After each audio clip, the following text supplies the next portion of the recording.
Tonight, we will explore Buddhist ideas that have been quietly helping people for over 2,000 years. Not because they are hard to understand or need years of school, but because they are so simple, so clear once you see them. They change how you feel about everything. Before we begin, please feel free to share what time it is and where you are listening from. Our trip tonight will uncover ideas that can change how you feel about being alive. These are not difficult thinking problems. They are useful pieces of wisdom that can change how you face each moment, how you handle your problems, how you find peace even when life doesn't go the way you planned. While you are here, let yourself relax. Let your body find its own comfortable spot. You are exactly where you need to be. Relax. Take a slow, deep breath. And let's begin our journey together. There is a special kind of tiredness that comes from trying to protect the idea of who you think you are. Not the tiredness from hard physical work or even from thinking hard, but the deep tiredness of always keeping up an image. The story of being smart or hurt or strong or having trouble. The story you have been telling yourself for so long that you have forgotten it is just a story. Most people do not realize they are living inside a story about themselves. They think the idea of themselves is simply who they are. And here is what makes this especially tiring. You have to keep proving the story is true. If you believe you are worried, you look for proof that you are worried. If you think you are strong, you cannot let anyone see you are weak. If your story is that you are not good enough, you will find ways to prove that belief even when the real world shows you different proof. The Buddha taught something amazing about this. He said there is no fixed you to protect. What we call me is actually a process that is always changing, not a solid thing. But we hold on to these stories about ourselves like they are life rafts, not realizing they are the very things weighing us down. In a monastery high in the mountains, there lived a monk whose special writing was famous throughout the area. For 30 years, people had traveled from faraway towns to see his work. Kings asked him to write their scrolls. Other monks spoke his name with great respect. The Master of the Brush, they called him. And over those 3 decades, this title had become more than a name. It had become who he believed he was. Every morning before the sun came up, he would get up and practice his art in the quiet meditation room. The sound of the brush against paper was like a type of prayer. Each line perfect, each letter balanced. His identity had become completely connected to the beauty he could make with ink and rice paper. But as he got into his 60s, something began to change. His hands, which had been so steady for all those years, began to shake. At first, it was hard to see, just a slight wobble in lines that had once been perfectly straight. He told himself it was only for a short time, perhaps from cold weather or not enough sleep. He tried holding the brush harder, working only in the early morning when his hands felt most steady. He began to hide his practice papers, showing only the ones where the shaking had been very small. Each day he would wake up with a tight feeling of fear in his stomach, wondering if today would be the day he could no longer create the perfect letters that everyone expected from the master of the brush. One morning, after another tried to write without shaking that did not work, he found himself sitting before an empty piece of paper, unable to begin. His brush remained dry. He stared at the empty paper as the sun rose higher, light slowly filling the meditation room. For the first time in 30 years, he had nothing to show for his morning practice. A young monk who had only been at the monastery for a few months entered the room. He did not yet know all the quiet rules about when the master should be left alone. Seeing the older monk sitting so still, seeing the tears on his old face, the young monk approached with real concern. "Teacher, forgive me, but are you sick?" His voice was soft, worried. The old master looked up. Something in the young monk's simple question, his open face with no judging look, broke through decades of carefully held calmness. The words came out before he could stop them. "I am no one. For 30 years I was the master of the brush. Now my hands shake and I cannot write. Without my art, I do not know what I am. The young monk sat down beside him, without being asked. He was new enough to the monastery that he had not yet learned to be afraid of bothering a master's private time. He sat quietly for a moment, then spoke with the simple honesty of someone who had not learned to hide behind carefully chosen words. "Forgive me, teacher, but I'm confused. I thought you were the monk who teaches us to sit and think each morning. The one who laughs so kindly when I make clumsy mistakes pouring tea. The person who left food outside for the injured bird last week when he thought no one was watching. The one who sometimes softly sings while walking in the garden just quiet enough that he thinks we cannot hear." The master sat very still, these words landing in him like stones dropped in a pond. In the young monk's simple observation, he suddenly saw how completely he had trapped himself inside a single story. Master of the Brush was a story he had been telling for so long, had been believing so deeply that he had forgotten he was the one telling it. He had built a whole identity around one ability. And now that this ability was going away, he decided he was going away along with it. But the shaking in his hands had not gotten rid of his kindness. It had not taken away his presence or his decades of practicing quiet thought. It had not removed his ability to sit in the stillness before dawn, or notice when a small bird needed help, or feel joy humming in the garden. All of that remained had always been there, only the story was threatened. That afternoon, the master did something he had not done in 30 years. He picked up his brush without any plan to create perfect special writing. Without trying to be the master of the brush, he let his hands shake as they would. The letters that appeared were wobbly, not perfect, nothing like his famous work. But as he made each stroke, he noticed something he had been too focused on perfection to feel before. The simple joy of the brush touching the paper, the smell of the ink, the morning light falling across the paper, the breath moving in and out of his body as he worked. These things had always been there, but they had been hidden by his need to prove he was who he thought he should be. When he hung the scroll on the wall, something about it made the other monks stop as they passed. It was not technically perfect, far from it, but there was something alive in those trembling lines, a feeling of presence from a human hand touching paper, without pretending, without fear, without the heavy job of keeping up an identity. One of the older monks stood looking at it for a long time. Finally he said, "In all the years I have seen your work, this is the first piece that feels like I am meeting the person who made it, not just admiring their skill." This story points to something you might see in your own life. Take a moment to think about the stories you tell about yourself, not the clear ones that you share with others, but the deeper stories that shape how you live each day, how you handle problems, how you feel about yourself. Notice how much energy it takes to keep these stories going. When you believe you are not good with people, you have to say no to invitations, avoid talking, hold back in groups, and look for proof of your social awkwardness. The story needs constant proof, and strangely, the story itself often creates the very actions it describes. You are uncomfortable when meeting people, partly because you are busy being someone who is uncomfortable when meeting people.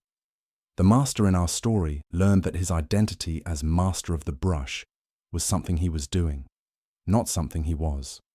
When his hands began to shake, he faced a choice, even though he did not see it as a choice at first. He could hold on tightly to the story, trying to force reality to agree with his idea of himself. Or he could let the story disappear and find out what was left when he stopped protecting it. What remained was simpler and more real. A person who existed whether or not his hands could create perfect special writing. Someone who could be present, kind, aware. Someone who could feel joy and sympathy and quietness. These qualities had been there all along, but they had been hidden by the louder story of being the master. Right now, as you are listening to these words, you might be able to feel some of the stories you are carrying. Maybe there is a tight feeling in your chest about certain identities. Maybe there is a familiar heavy feeling from certain thoughts about who you are. These feelings are often signs that you are keeping a story going, holding up an image that needs effort to keep up. The freedom is not in figuring out who you really are and replacing one story with a better one. That is just trading one mask for another. The freedom is in recognizing that you are not the story at all. You are the awareness that can notice the story. The space where stories start and stop. The consciousness that remains no matter what story happens to be playing. In a village at the bottom of the same mountain, there lived a woman who ran the local tea house. People in the village knew her well. They knew she had a sharp way of speaking, that she said exactly what she thought without being scared, that she got impatient quickly. "I have always been this way," she would say, with something like pride. "My mother was like this, my grandmother too. It is just who I am." When customers took too long deciding what to order, she would make comments about wasting her time. When her young helper made small mistakes, forgetting to refill the teapot or placing cups in the wrong spot, she would let him know with words that were harsh. She had built her whole personality around this directness, this unwillingness to put up with what she saw as foolishness. Anyone who kindly suggested she might try responding differently was met with the same reply. "This is who I am. I am not going to pretend to be someone I am not. At least people know where they stand with me." She protected this identity strongly, as if being any different would make her false, would mean betraying something important about herself. One autumn afternoon, a traveling monk stopped at her tea house. He was older with quiet eyes and slow, calm movements. He ordered simply, ate in silence, and seemed completely calm even with her rude manner. She found his quietness confusing. She was used to people either being slightly scared by her directness or pushing back against it. His complete lack of reaction to her sharp words left her feeling strangely off balance, as if she were performing for an audience that was not watching. As he was leaving, placing his payment carefully on the table, he paused and spoke the only words he had said besides his order. "The mask you wear so proudly must be very heavy." She felt a sudden wave of anger rising. She wanted to tell him he knew nothing about her, that she was not wearing any mask, but he was already gone, walking up the mountain path with those same slow, calm steps, and her words died without being spoken. That night she lay awake long after the village had gone dark. His words circled in her mind. Mask. She was not wearing a mask. This was just who she was. Her mother had been this way. It was in her nature, wasn't it? But as she lay there in the darkness, she began to notice something she had never paid attention to before. In the moment just before she spoke harshly to someone, there was a space. It was so short, so quick that she had never seen it before. But it was there, a tiny moment where she could feel something else wanting to emerge, something softer, perhaps kinder, before she chose the familiar path of directness. She had been choosing to speak sharply, but the choice had been so automatic, so consistent with her story of who she was, that it had not felt like a choice at all. It had felt like simply being herself. But now she wondered if there was a choice, even a tiny one, then maybe being herself was actually being the person she had decided to be so long ago that she had forgotten it was a decision. The next morning, a regular customer came in and fumbled with his coins, dropping several on the floor. The woman felt the familiar rush of impatience, the critical words forming in her mind about being careless, about wasting time. But this time, she saw that space before the reaction. Just for a moment, she did not follow the familiar script. She simply bent down and helped the man gather his coins. The silence that followed felt strange, unfamiliar.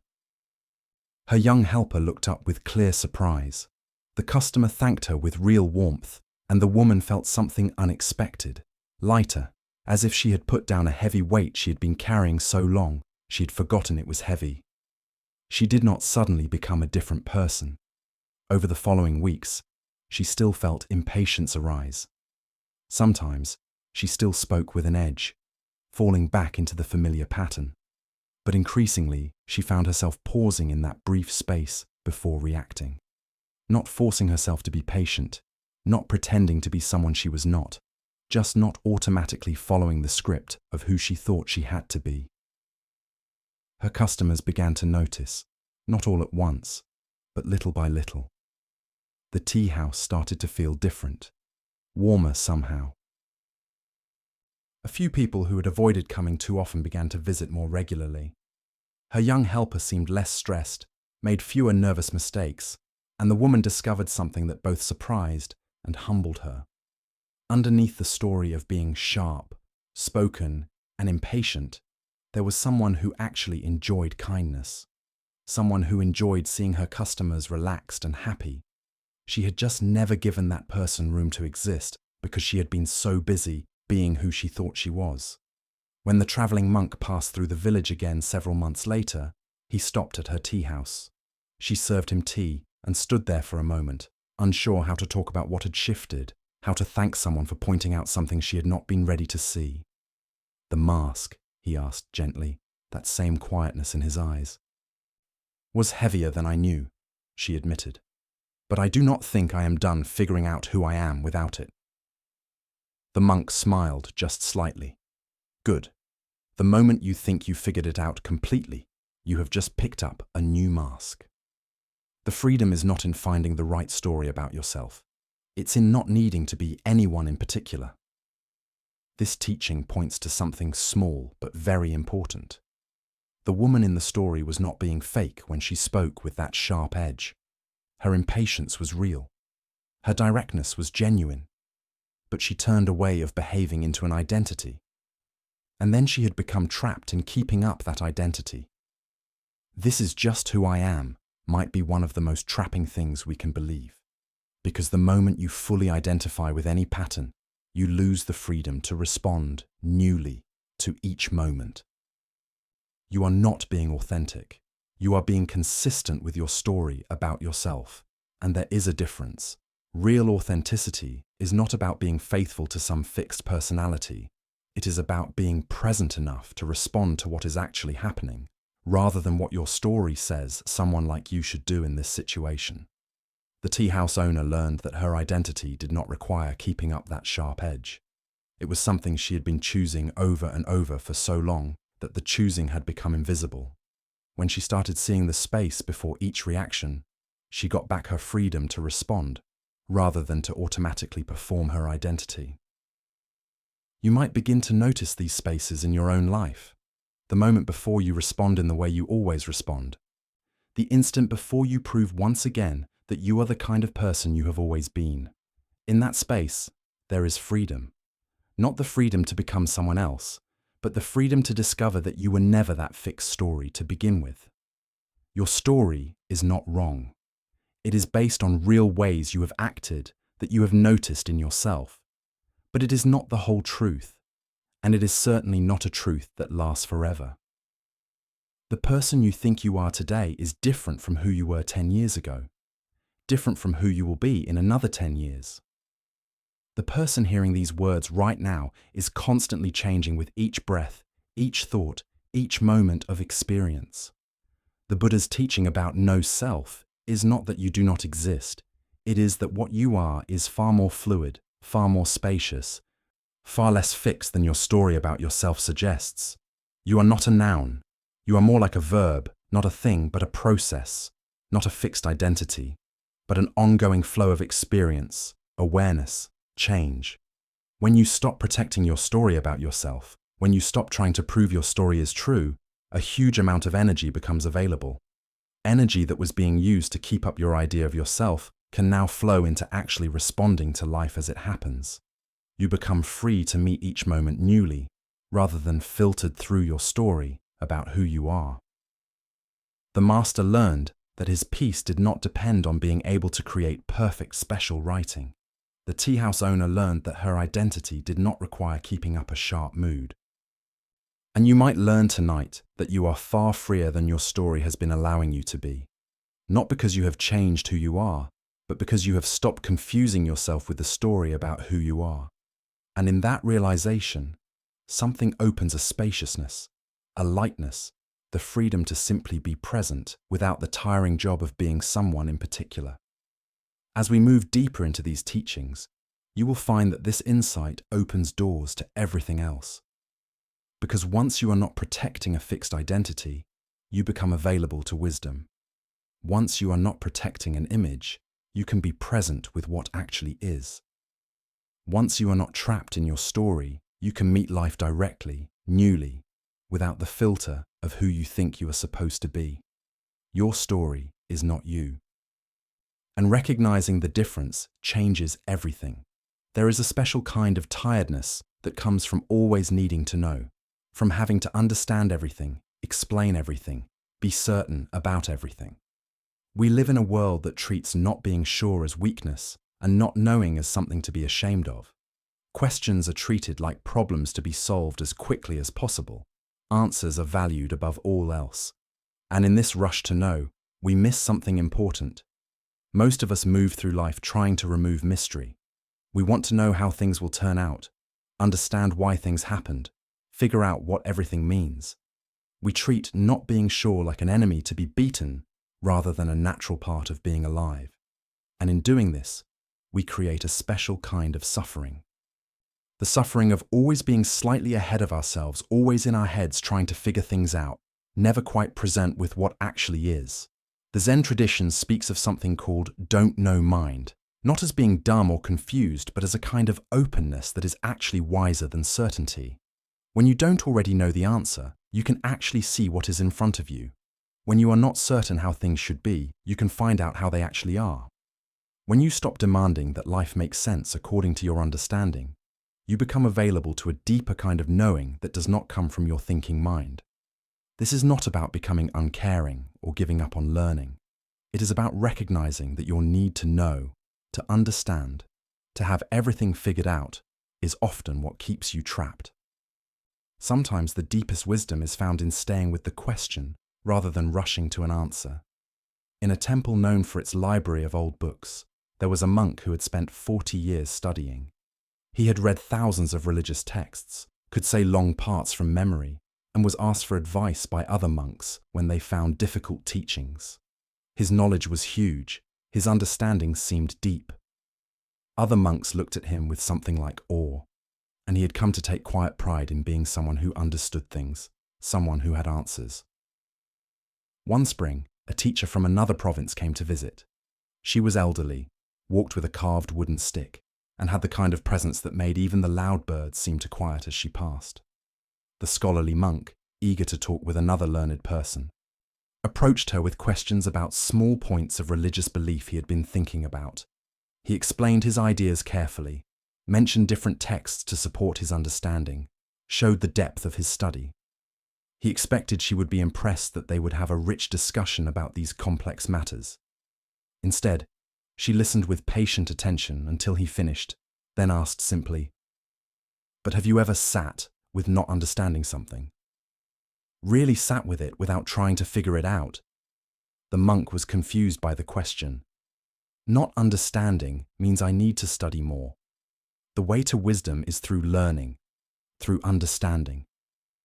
That is what all these years of study have been for. "Walk with me," she said. They walked through the temple gardens where spring had recently arrived.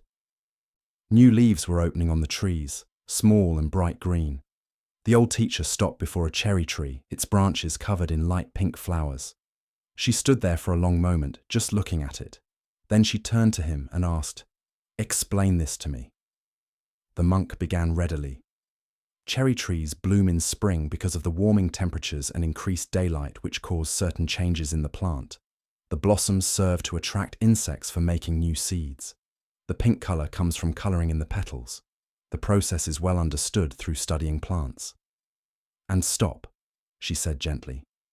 "You have explained how it works. Now explain why it is beautiful." He paused. "Well, beauty is personal. It is determined by culture and perhaps certain natural reasons that make us respond to particular visual patterns. There are ideas about why humans find flowers pleasing to the eye. You are still explaining the parts," she interrupted, but her voice held no criticism, only kindness. "I am asking you to sit with the mystery of this beauty, not to figure it out or explain it, just to be present with the question of why this flower in this moment, as you stand here breathing this morning air, touches something in you. Can you stay with not knowing the answer?" The monk stood there realizing he had no reply, that did not turn into more explanations. And yet the beauty was clearly there, happening no matter what he understood about it. For the first time in a very long while, he had to say, "I don't know." And in those 3 words, something shifted. He was suddenly present with the cherry blossoms themselves, rather than with his thoughts about cherry blossoms. "Good," the old teacher said. "Now you are beginning to see. All these years you have been studying what other people wrote about reality. Their insights are valuable, yes, but you have rarely sat with reality itself. Your certainty about what you know has been preventing you from experiencing what is." Over the following days, the scholarly monk began to notice how his mind constantly reached for understanding, for explanation, for certainty. When another monk shared a problem they were facing, his mind would immediately search through all his learning for the right teaching, the proper response. He rarely just listened to what was actually being said. He was too busy trying to understand it, sort it, find the answer. When he sat in meditation, he would try to understand what meditation was supposed to feel like, whether he was doing it correctly, what the experience meant. He could rarely just sit because he was too busy understanding sitting. One evening, he found the old teacher by the pond. He sat beside her in silence. The water was moving gently in the breeze, light playing across its surface in patterns that formed and dissolved. After a long while, he spoke. "I think I have been using knowledge as a kind of defense.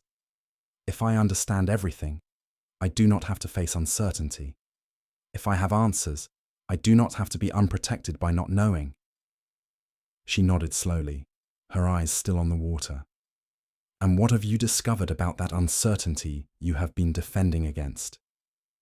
He watched the pond. The way it was never the same from one moment to the next, always changing, always new. That maybe it is not an enemy, maybe not knowing is not a problem to solve. Maybe wisdom is not about having all the answers. Maybe it is about being at peace with the questions.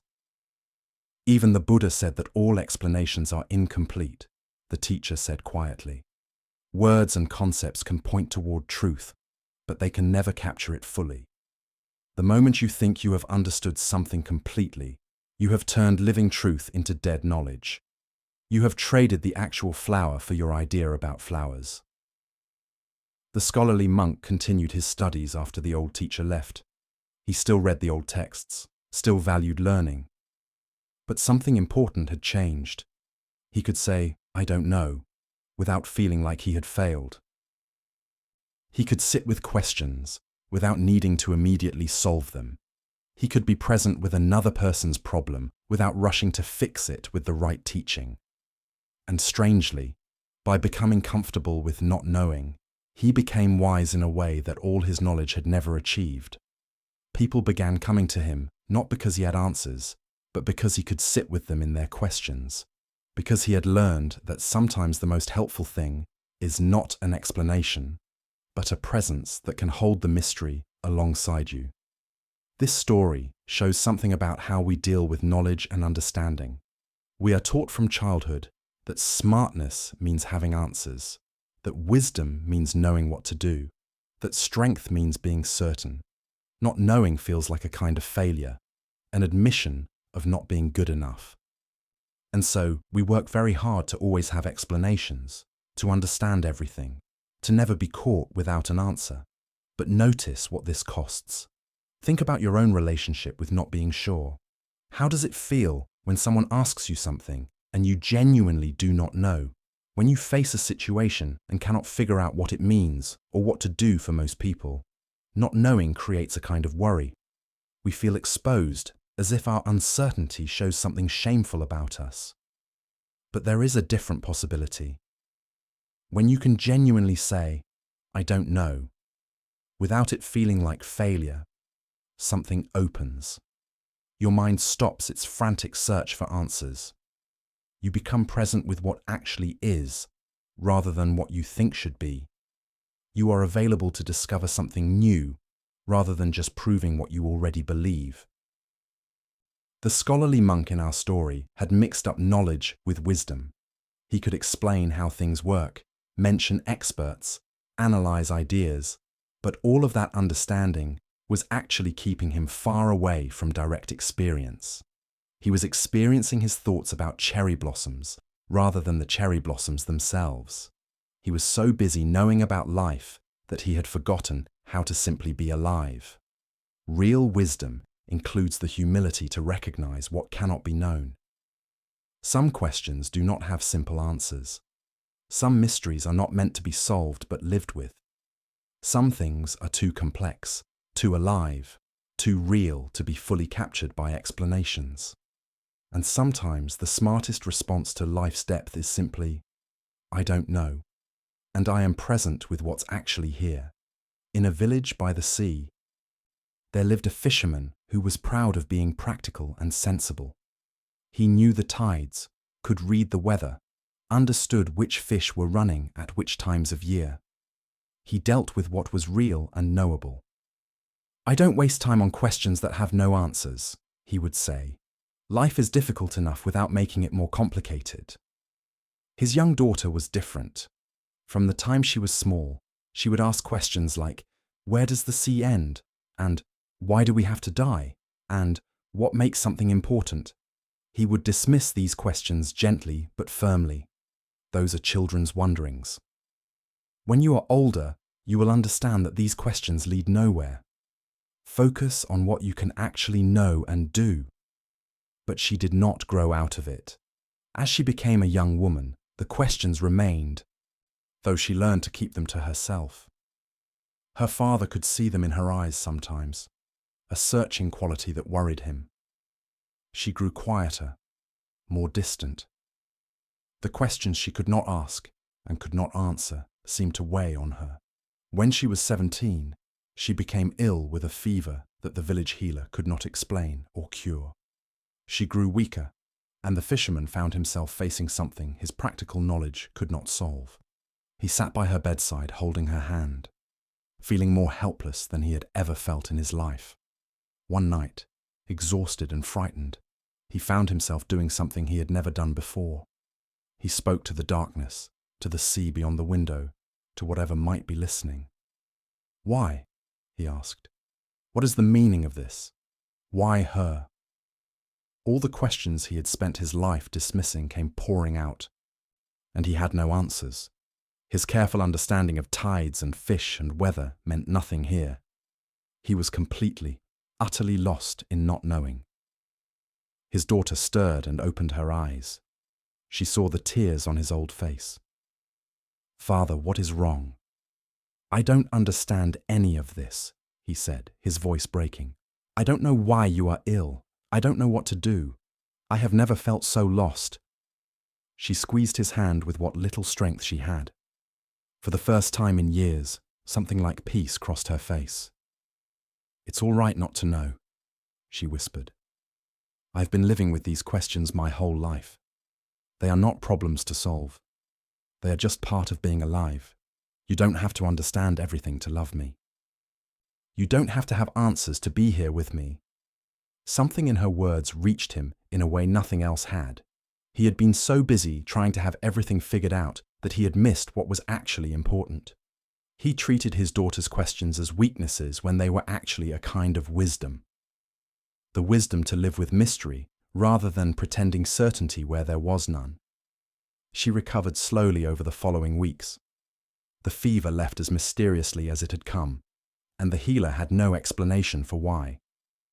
During those long days of her recovery, the fisherman discovered something new. Sitting with her, in the not knowing, in the uncertainty of whether she would fully heal, was its own kind of presence. He could not fix her with his practical knowledge. But he could be with her completely without needing to understand or explain what was happening. One evening, when she was finally strong enough to sit up and look out at the sea, she asked him one of her old questions. Father, what do you think makes life meaningful? In the past, he would have offered a practical answer about family and work and being useful, or he would have dismissed the question as unanswerable. Instead, he was quiet for a long moment, watching the light change on the water. Then he said, I don't know. But sitting here with you, not knowing, feels meaningful. Maybe meaning isn't something you figure out. Maybe it is something you experience when you stop trying to have everything explained. She smiled, really smiled for the first time in weeks. That's the wisest thing I have ever heard you say. From that day on, the fisherman still knew the tides and the weather and where the fish ran. He was still practical and capable, but he held his knowledge more lightly. When his daughter asked her deep questions, he would sit with her in the wondering rather than trying to dismiss it. And he discovered that the questions he'd spent his life avoiding were actually doorways to a different kind of knowing. Not the knowing of facts and certainty, but the knowing that comes from being fully present with what is, even when, especially when it cannot be fully understood. This story points to something you may have felt yourself. Think about the moments when you felt most alive, most connected, most present. Were those usually moments of certainty, of having everything figured out? Or were they moments of genuine openness, of being present with mystery? The fisherman had spent his life building walls of certainty, protecting himself from the vulnerability of not knowing. But when life brought him to a place where his certainty could not help him, where his practical knowledge had no answers, he discovered that not knowing wasn't the disaster he had feared. It was where genuine human connection happened. It was where love could flow without being blocked by the need to understand or control. We spend huge energy trying to figure everything out, to understand why things happen the way they did, to predict what will happen next, to have explanations ready for all of life's questions. But notice how tiring this is. Notice how your need for certainty often keeps you far away from direct experience. When you are with someone who is suffering, your rush to understand why or to offer solutions can prevent you from simply being present with their pain. When something beautiful happens, your need to explain it, or capture it, or figure out what it means can stop you from actually experiencing it. When life brings unexpected change, your demand for it to make sense can prevent you from simply meeting what is actually occurring. There is a teaching in Buddhism called emptiness. Not that nothing exists, but that nothing exists in the fixed, certain, permanent way our minds want it to. Everything is more fluid, more mysterious, more open than our ideas can capture. And there is profound freedom in recognizing this. Freedom from the tiring work of trying to nail everything down, explain everything, have everything figured out. When you stop needing to know everything, you become available to learn from everything. When you let go of your certainty about how things are, you can discover how they actually are, which is always richer and more complex than your explanations. When you accept not knowing, you become genuinely curious rather than just seeking to prove what you already believe. This does not mean giving up on being smart or knowledgeable. The scholarly monk did not stop studying. The fisherman did not stop using his practical understanding. But both discovered that wisdom includes recognizing the limits of what can be known and being at peace with mystery. Right now, you might notice areas of your life where you are tiring yourself, trying to understand things that perhaps cannot be fully understood. Why someone did what they did, what your life means, whether you are making the right choices, what will happen next.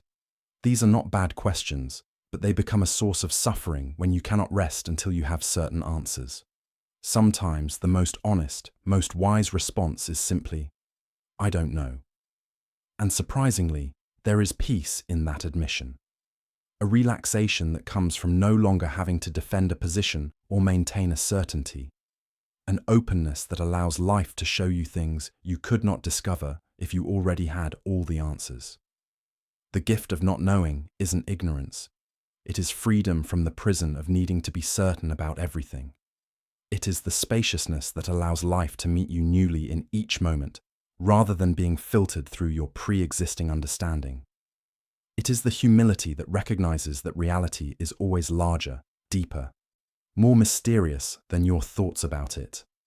As you continue listening, you might find yourself approaching these teachings with this same openness, not trying to understand them completely or fit them into what you already know, not rushing to figure out what they mean or how to use them, just staying present with what arises as you hear them, letting the teachings meet you rather than trying to grasp them, discovering that sometimes wisdom comes not from understanding, but from the quality of presence you bring to not understanding. This is the gift, the freedom to not have all the answers, the peace that comes from being at ease with mystery, the wisdom that emerges when you stop trying to figure everything out and start being present with what actually is.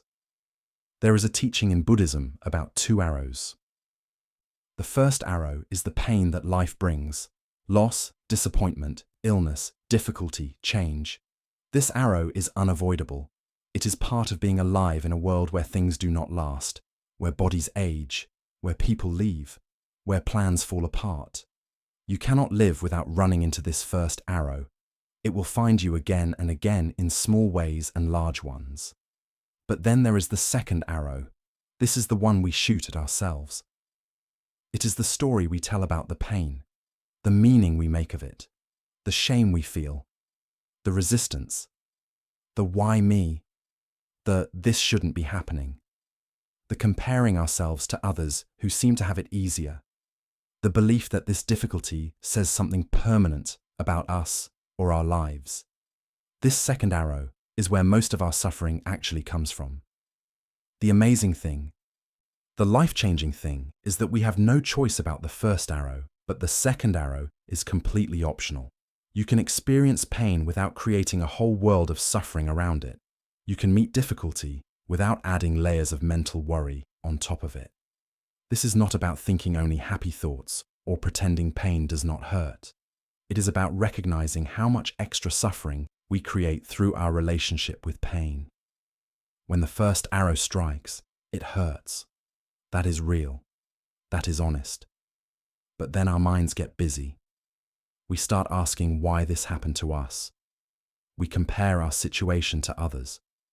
We make the pain mean something about our worth or our future. We fight against what is already happening. We replay it, think about it deeply, turn it into a story about ourselves. And each of these movements of mind is another arrow we are shooting at ourselves. In a farming village surrounded by rice fields, there were 2 families whose land bordered each other. They had been neighbors for generations, their children growing up together, their families sharing meals during harvest time. One year, an unexpected late frost came in spring and destroyed both families' carefully planted crops. The first arrow, the loss of the harvest, struck both families equally. The weather made no distinction between them. The first farmer, a man named Jiro, stood looking at his blackened fields and felt something break inside him. Within hours, his mind had already built an entire story around the loss. "This is what always happens to us," he said to his wife.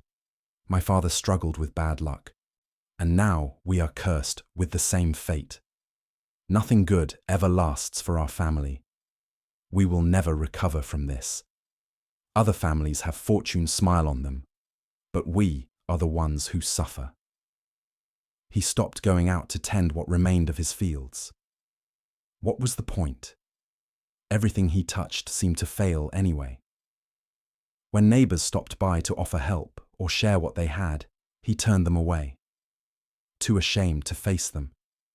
He couldn't stop thinking about how the year should have gone, how other farmers still had their crops, how unfair it was that this had happened to them. His children absorbed his sadness like rain soaking into dry ground. They began to believe they too were marked by bad fortune. His wife grew tired under the weight of his bitterness. The loss of one harvest became a story of bad luck for generations, personal failure, and hopeless future. The second arrow Jiro shot at himself and kept shooting was far more damaging than the frost had been. The second farmer, whose name was Kenji, stood in his own ruined field, feeling the sharp pain of the loss. The first arrow hurt. He did not pretend otherwise. He felt the disappointment deeply, felt the worry about feeding his family through the coming year. He sat down right there in the blackened field and let himself feel the full weight of what had happened. He did not try to push it away or tell himself it was not that bad. The loss was real, and he respected that reality with his sadness. But he did not add a story to it. He did not make it mean something about himself or his family or their fate. He did not spend energy asking why this had happened to them specifically. He did not compare his situation to the neighbors whose fields were at a higher point and had been spared. He did not look for someone or something to blame. The frost had come, the crops were lost, it was painful, and it was what had happened, not a punishment, not a sign, not a statement about his worth or his future, just a difficulty to be met. After sitting with his sadness for a time, feeling it fully without fighting it, he noticed something. The pain did not consume him. It was there, real and present, but it did not become his whole reality. There was still the sky above the ruined field, still his breath moving in and out, still his wife and children who needed him present, not lost in a story about their fate. He began to think about what could be done with what remained. He talked to other farmers about which crops might still be planted this late in the season. Buckwheat, perhaps some quick-growing vegetables. He took work helping neighbors with their harvests, earning what his family would need. He taught his children that difficulty was part of life, not a punishment or a sign of failure, and that how you meet difficulty matters more than whether you run into it. When his son asked, "Father, why did this happen to us?" Kenji sat with the question for a moment. Then he said, "The frost came. That is what happened. It was not aimed at us. It was not about us. It is just what weather sometimes does. Now, our work is to respond to what is, not to make up stories about why." By autumn, Kenji's family had less than they would have had with a full harvest. Their year had been harder, but they hadn't suffered the breakdown of spirit that had taken hold of Jiro's household. They had met the first arrow with resilience rather than shooting themselves with 1,000-second arrows. The pain had been real, but it had been just pain, not a huge disaster of meaning and identity. This story shows something that happens in our own lives all the time, often without us noticing. Life brings difficulties. This is the first arrow, and it is unavoidable.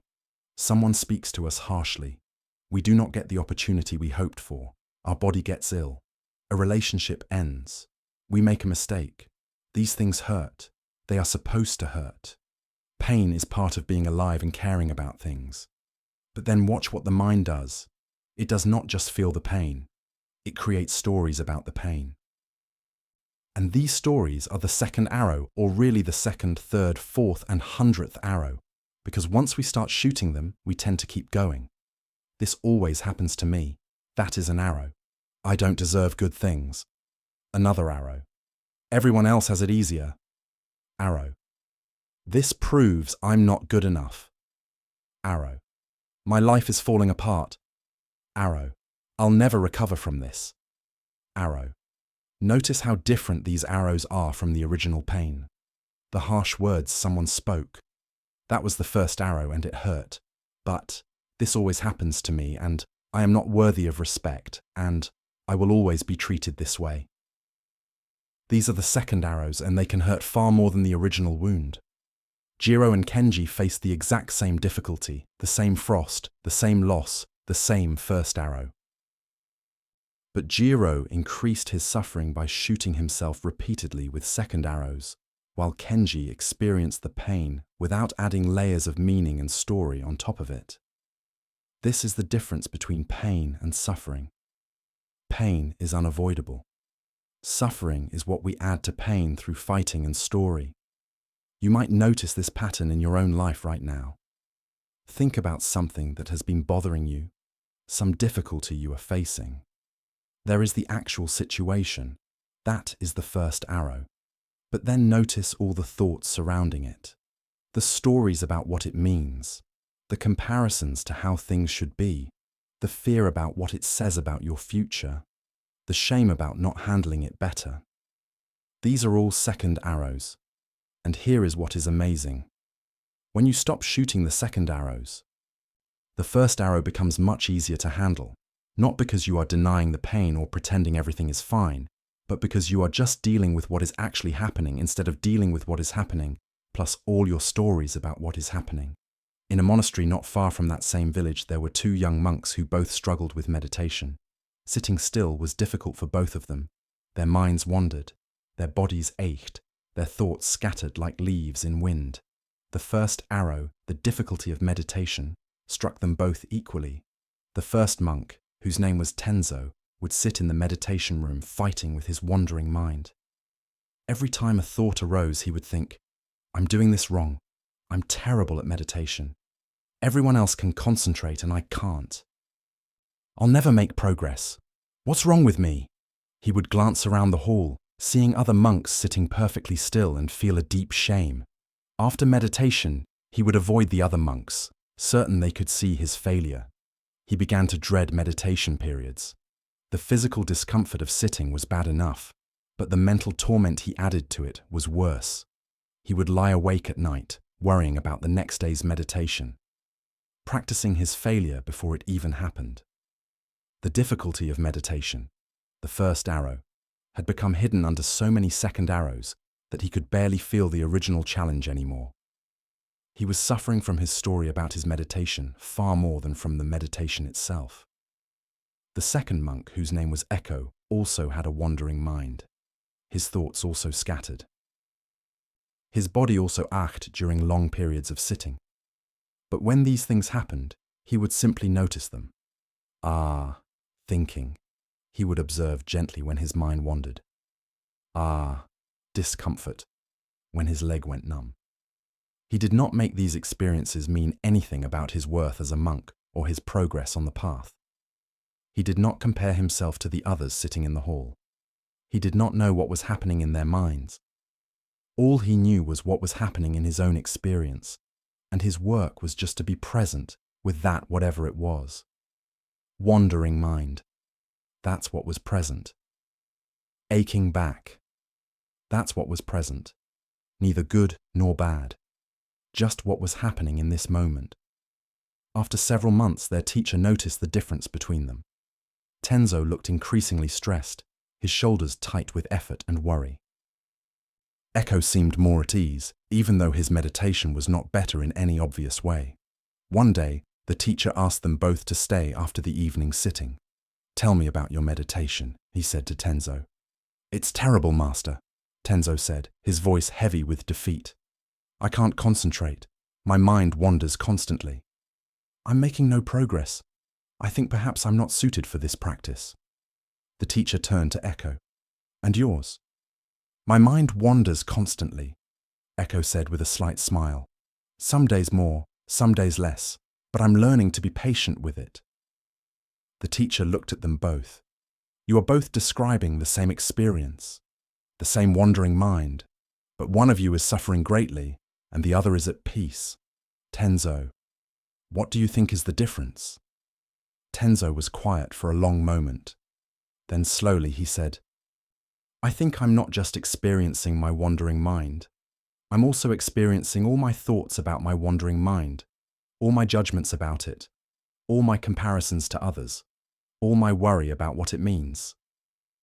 "Yes," the teacher said gently. "The wandering mind is the first arrow. It strikes every beginning meditator, but you're shooting yourself with many second arrows. Your mind wanders. That's one difficulty. But then you judge yourself for it. Compare yourself to others. Worry about your future progress.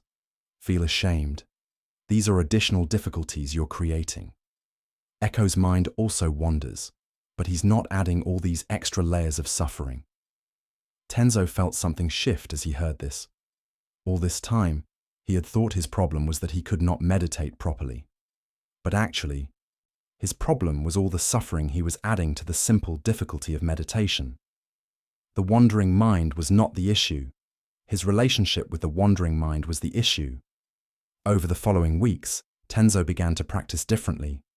When his mind wandered, he would notice if he was about to shoot a second arrow at himself, about to think, "I'm doing this wrong," or "I'm not good enough." And sometimes he could catch himself before he shot that arrow. He could just notice the wandering mind without adding a story about what it meant. It did not make his mind wander less, but it made the wandering mind so much easier to work with. And gradually, he stopped dreading meditation, not because he had become good at it, but because he had stopped making his difficulty into a disaster. This story reveals something small but important about how suffering works. The two monks had the same challenge, the same first arrow. But one experienced just the challenge, while the other experienced the challenge, plus huge extra suffering from his stories about the challenge. This happens in every area of life. You make a mistake at work. That is the first arrow. It feels bad. It should feel bad. Mistakes have consequences. But then the mind adds, I'm incompetent. Everyone must think I'm stupid. I'll probably get fired. I always mess things up. These are second arrows, and they can be more painful than the original mistake. Your body gets sick. First arrow. Then, this is unfair. Why me?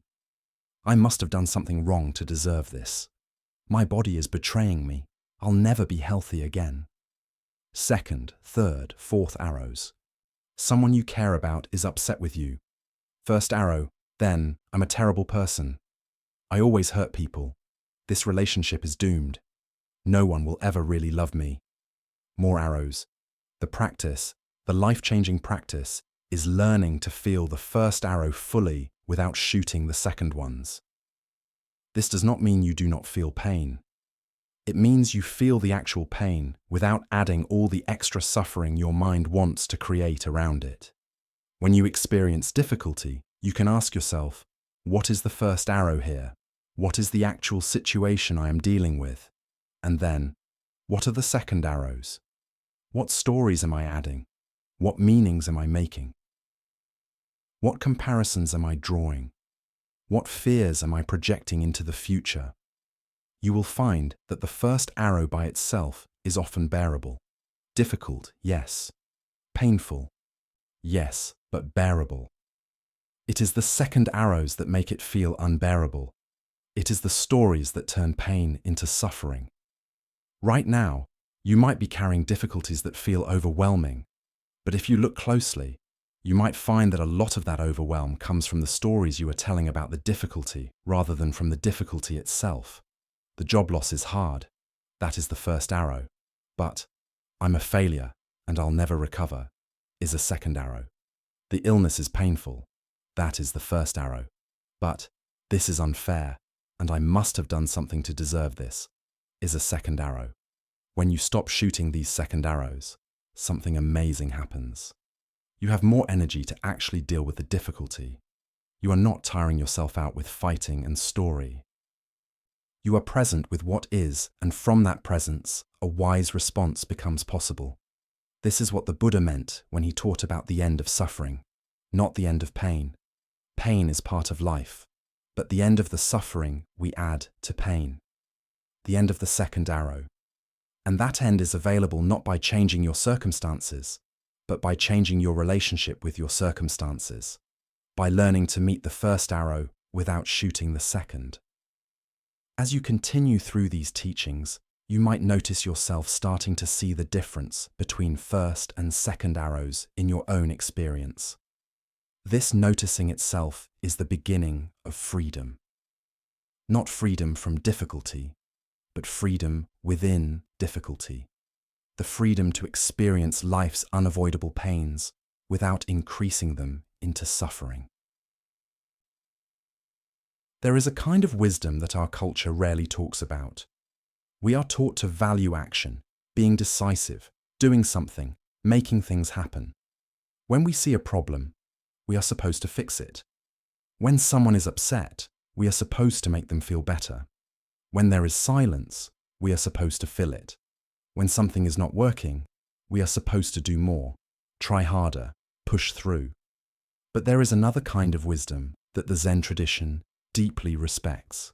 It is the wisdom of holding back, of knowing when not to act, when not to speak, when not to fix, or step in, or try to make something happen. This is not being passive or uncaring. It is a much more subtle and difficult practice. It is the practice of trusting that not everything requires your intervention, that sometimes the most helpful thing is to do nothing at all. This goes against every instinct we have been taught. When we see someone struggling, we want to help. When something feels wrong, we want to make it right. When there is a gap, we want to fill it. When there is discomfort, we want to solve it. These impulses come from care, from compassion, from a genuine desire to be helpful. But sometimes these very impulses create more problems than they solve. Sometimes your action, even if you mean well, interrupts a process that needs to unfold naturally. Sometimes your words, no matter how carefully chosen, prevent someone from finding their own words. Sometimes your help, no matter how generous, prevents someone from developing their own strength. Sometimes your solution, no matter how clever, stops people from discovering their own wisdom. The practice of holding back asks you to pause before acting, to feel the urge to do something and then ask, is this action truly needed, or am I just uncomfortable with not doing anything? Am I acting because the situation needs action, or because I need to feel like I'm helping? In a village known for making clay pots, there was a master potter who had trained many students over the years. She was known not just for her skill, but for the way she taught. Her current student was a young man named Dai, who showed great promise but also great impatience. He wanted to master the craft quickly, wanted to create beautiful pieces, wanted to prove himself capable. One day, Dai was working on a large bowl, the biggest piece he had tried. He had centered the clay on the wheel, pulled up the walls, and was shaping the edge. The master sat nearby, quietly fixing a tool. As Dai worked, the edge began to develop an uneven spot. His hands moved quickly to correct it, but in his haste, he pressed too hard. The bowl collapsed inward, ruined. He sat back, frustrated. I saw it starting to go wrong. I tried to fix it, but I made it worse. The master set down her work. Let's try again, she said. But this time, I want you to make a bowl, and I want you to watch what your hands want to do. Notice every impulse to fix, to correct, to adjust. But don't act on those impulses right away. Breathe first. Wait. See if the action is truly needed. Dai centered a new piece of clay and began again. As the bowl took shape, he noticed that small unevenness appearing again. His hands immediately wanted to reach for it to smooth it out. But he remembered the master's instruction. He breathed. He waited. And as he waited just a moment, the clay settled slightly on its own. The spot that had looked like a problem became part of the bowl's natural shape. Later, as the bowl continued to grow, another challenge appeared. A small crack began to form at the base. Again, his hands wanted to rush to fix it, to add water, to smooth it over, to do something. But he paused. He breathed. And in that pause, he saw something. The crack was not growing. It was actually stable. His intervention would have introduced water where it was not needed, which would have weakened the entire structure. When the bowl was complete, it was not perfect. It had the slight unevenness from earlier and a subtle texture where the crack had been, but it was whole. It was sound. And it was more beautiful than it would have been if he tried to control every moment of its creation. What did you notice? The master asked. I noticed how often I wanted to fix things that weren't actually problems, Dai said slowly. How often my hands wanted to do something, just because I was nervous, not because the clay needed it. And I noticed that when I waited, when I didn't act on every impulse, the clay showed me what it needed. Sometimes it needed nothing at all. The master nodded. This is what I'm trying to teach you. Pottery is about knowing when to touch the clay and when to leave it alone. But life is the same. Sometimes the most skilled action is no action. Sometimes the deepest wisdom is in the restraint. Over the following months, Dai began to notice this pattern everywhere. When other students struggled with their work, his first impulse was always to jump in and help, to show them what to do. But he learned to wait. Sometimes they found their own solution. Sometimes they needed to struggle with the problem a bit longer. Sometimes his intervention would have stolen their own discovery.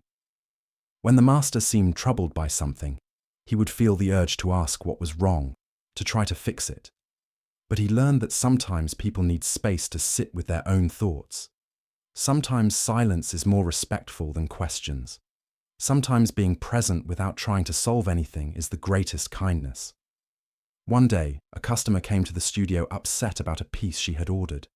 She had wanted a tea bowl in a specific style, and what the master had created was not quite what she had imagined.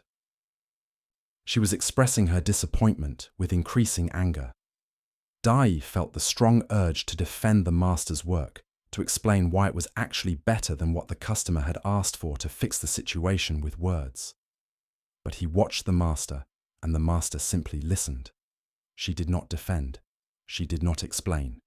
She did not try to convince the customer of anything. She just listened with complete attention, occasionally nodding. And slowly, as the customer expressed everything she was feeling, something shifted. Her anger settled.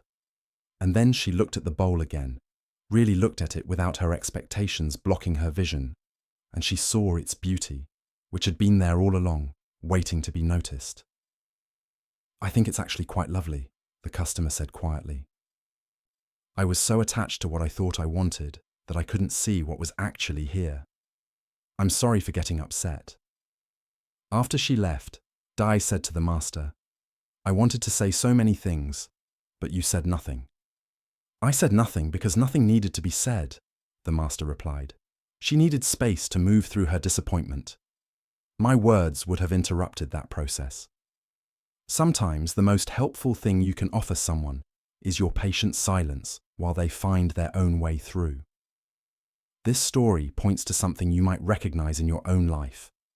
How often do you feel the urge to act, to speak, to fix, to help, even when action might not be what is needed? This urge usually comes from a good place. You care, you want to be useful, you want to prevent harm or ease suffering. But notice how uncomfortable it feels to not act when you see a problem or difficulty. That discomfort is often what drives you to step in, not actual wisdom about whether stepping in is helpful. You act to relieve your own discomfort with seeing someone struggle, not because the situation truly needs your action. This is human and understandable, but it is not always helpful. Think about times when someone tried to help you, but their help actually made things harder. Maybe they jumped in to solve a problem before you had had a chance to work through it yourself. Maybe they offered advice when what you really needed was just to be heard. Maybe they tried to cheer you up when you needed to feel your sadness. Maybe they could not tolerate your silence and filled it with words that prevented you from finding your own. Their intentions were good, but their inability to hold back their urge to help ended up being unhelpful. The wisdom of holding back would have served you better than their well-meaning action. Dai learned to feel the urge to act and then pause before acting. To ask himself, is this action needed, or am I just uncomfortable with not acting? That pause, that moment of holding back, created space for wisdom to emerge. Space to see what was actually needed, rather than just following his urge to do something. You can practice this same pause. When you feel the urge to speak, to fix, to help, to step in, you can take a breath, feel the impulse, and then ask, is this truly helpful? Or am I just trying to relieve my own discomfort? Will my actions serve the situation? Or will it interrupt something that needs to unfold in its own time? In a mountain village, there was a healer known for her skill with plants and remedies. People would come to her from distant places when they were ill, and she could often help them. But as she grew older, she began to notice something. Some people she could help with her remedies, but others, she realized, did not actually need her herbs. They needed something else entirely. And sometimes her treatments, no matter how skillfully prepared, actually got in the way of their real healing. A man came to her one day complaining of terrible headaches that had troubled him for months. He tried everything, seen other healers, but nothing helped. The pain was constant, disrupting his sleep, his work, his life. He looked exhausted from fighting with it. The healer's first instinct was to reach for her herbs, to mix him something for pain. Her entire identity was built around being someone who helped people with their sicknesses. But something made her pause. She sat with him for a while, asking questions. Not about his symptoms, but about his life, his work, his relationships, his worries. It slowly came out that the headaches had started shortly after his father died. He had been very close to his father, but he had barely taken time to grieve. There was the funeral to arrange, his mother to care for, his work to maintain. He had kept himself busy, effective, handling everything. The headaches came a few weeks later. The healer was quiet for a long time. Then she said something that surprised him. "I'm not going to give you anything for the pain. I think the pain is trying to tell you something. I think your body is asking you to finally stop and feel what you haven't let yourself feel." The man looked at her in disbelief. "But I came here to stop the pain, not to be told to feel it." "I know," she said gently, "and I could give you something that might dull it for a while. But I think it would come back, because you'd still be carrying what you haven't let yourself grieve. Sometimes pain isn't the problem. Sometimes it's the signal that there's something we need to pay attention to. And sometimes the most healing thing I can do is to not interfere with that signal." The man left disappointed, feeling that the healer had failed him. But he could not stop thinking about what she had said. And that evening, for the first time since his father's death, he allowed himself to really cry. Not the controlled tears at the funeral, but deep shaking sobs that seemed to come from somewhere far inside him. He cried for an hour, and when he was done, he felt exhausted, but somehow lighter. The headache was still there, but it was quieter. And over the following weeks, as he allowed himself to grieve, as he stopped trying to push past his sadness and just let himself feel it, the headaches gradually faded. They did not disappear all at once, but they lost their intensity, and eventually they were gone. Months later, he returned to the healer. "I came to thank you," he said, "for knowing when not to help, for seeing that what I called a problem was actually my body's wisdom trying to get my attention. If you'd given me something for the pain, I might have kept avoiding my grief for years." The healer smiled. "That's the hardest part of this work, knowing when my remedies will help and when they'll just postpone what someone needs to face. Knowing when action is compassion and when restraint is the deeper compassion." She had another visitor that same day, a woman who had been treating herself for a cough that would not go away with various herbs she had gathered herself. She tried remedy after remedy, each one carefully researched, but nothing was helping and the cough was getting worse. The healer examined her and realized immediately that this was not something herbs could address. This woman needed to see a doctor in the larger town. The cough suggested something more serious that required different treatment.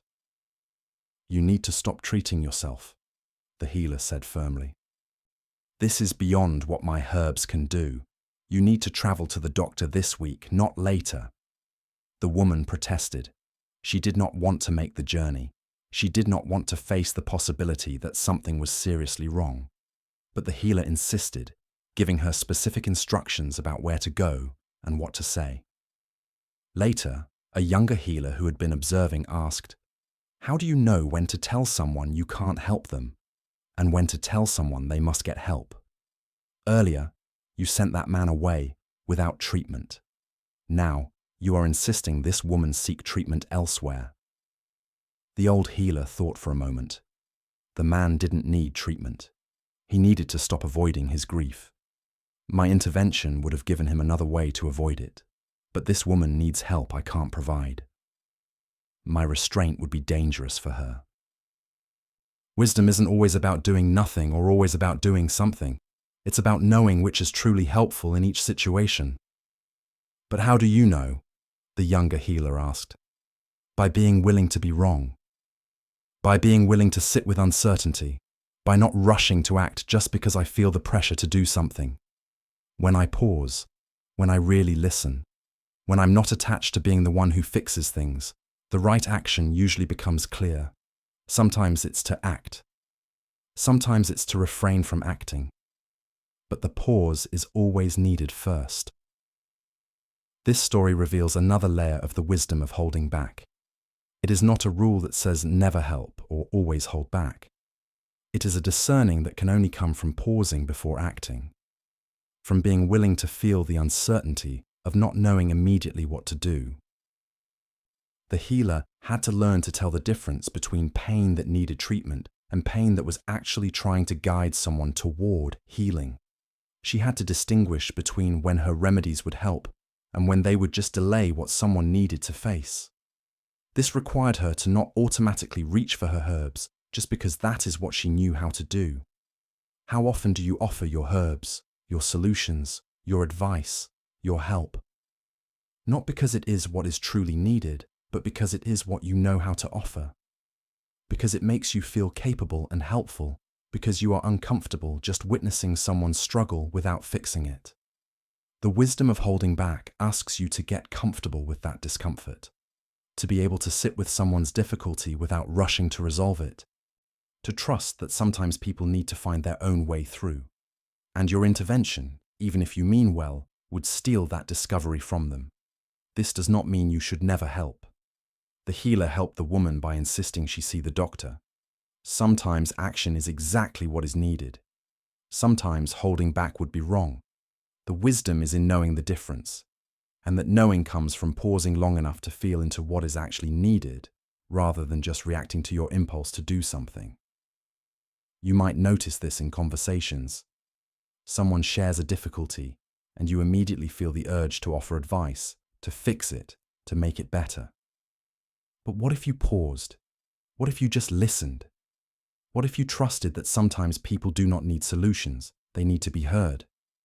What if your silence, your presence, your restraint from jumping in with answers is actually the most helpful thing you can offer?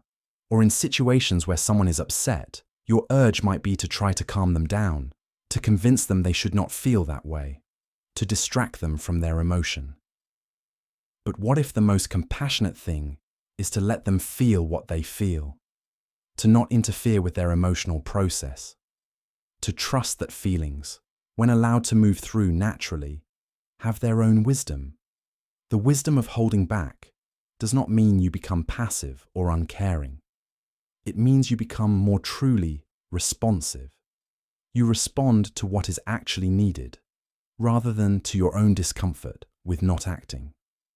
You trust that not everything requires your intervention. You develop the ability to be present without needing to fix, to witness without needing to change, to care without needing to control. This is one of the most difficult practices because it goes against everything you have been taught about being helpful, being capable, being valuable. But it is also one of the most freeing. When you do not feel responsible for fixing everything, for having the answer to every problem, for making everyone comfortable, a huge burden lifts. You can be present without being responsible. You can care without carrying. You can help when help is truly needed and rest when it is not. This is the freedom that comes from the wisdom of holding back. The freedom to let things unfold in their own time, in their own way, knowing that not everything needs your hand in it. Knowing that sometimes the most powerful thing you can do is nothing at all. There is something we all know with our brains, but fight against with every part of our being. Everything changes. Nothing stays the same. Not the good things we want to hold on to. Not the difficult things we wish would end. Not our bodies, our relationships, our circumstances, our feelings. Everything is always in motion, always shifting, always becoming something else. We know this. We've seen it our entire lives. Seasons change, children grow, people age, situations evolve, and yet we spend huge energy trying to make things stay the same, trying to hold on to what we have, trying to stop time, trying to keep moments, feelings, circumstances that feel good. And equally, we spend huge energy trying to push away or rush past things we don't like, wishing our difficulties would hurry up and be over. This fighting against change is one of the deepest sources of suffering in human life. Not the change itself, but our fight against it. We want things to last forever in a world where nothing is permanent. We want stability in a world that is fundamentally fluid. We want guarantees in a world where the only guarantee is that everything will eventually become something else. The Buddhist teaching of impermanence isn't meant to be sad. It's meant to be freeing. When you really understand that everything changes, you can stop tiring yourself trying to make things stay the same. You can stop being surprised when circumstances shift. You can stop taking change personally, as if it is happening to you rather than simply happening. Change isn't a problem to solve. It's the nature of reality. And when you stop fighting it, something opens. The surprising thing is that when you fully accept that everything changes, you can actually be more present with things as they are. When you are not frantically trying to hold on to this moment, you can actually experience this moment. When you are not pushing away difficulty because it shouldn't be happening, you can meet it with more clarity and wisdom. When you understand that this too shall pass, whether it's pleasant or unpleasant, you can meet life with more ease. In a village at the edge of a great forest, there lived a woodcarver who was famous throughout the area for the beauty of his work. He carved bowls and boxes, sculptures and screens, each piece showing amazing skill and artistry. People would travel for days to ask him to make work for them or to buy pieces from his workshop.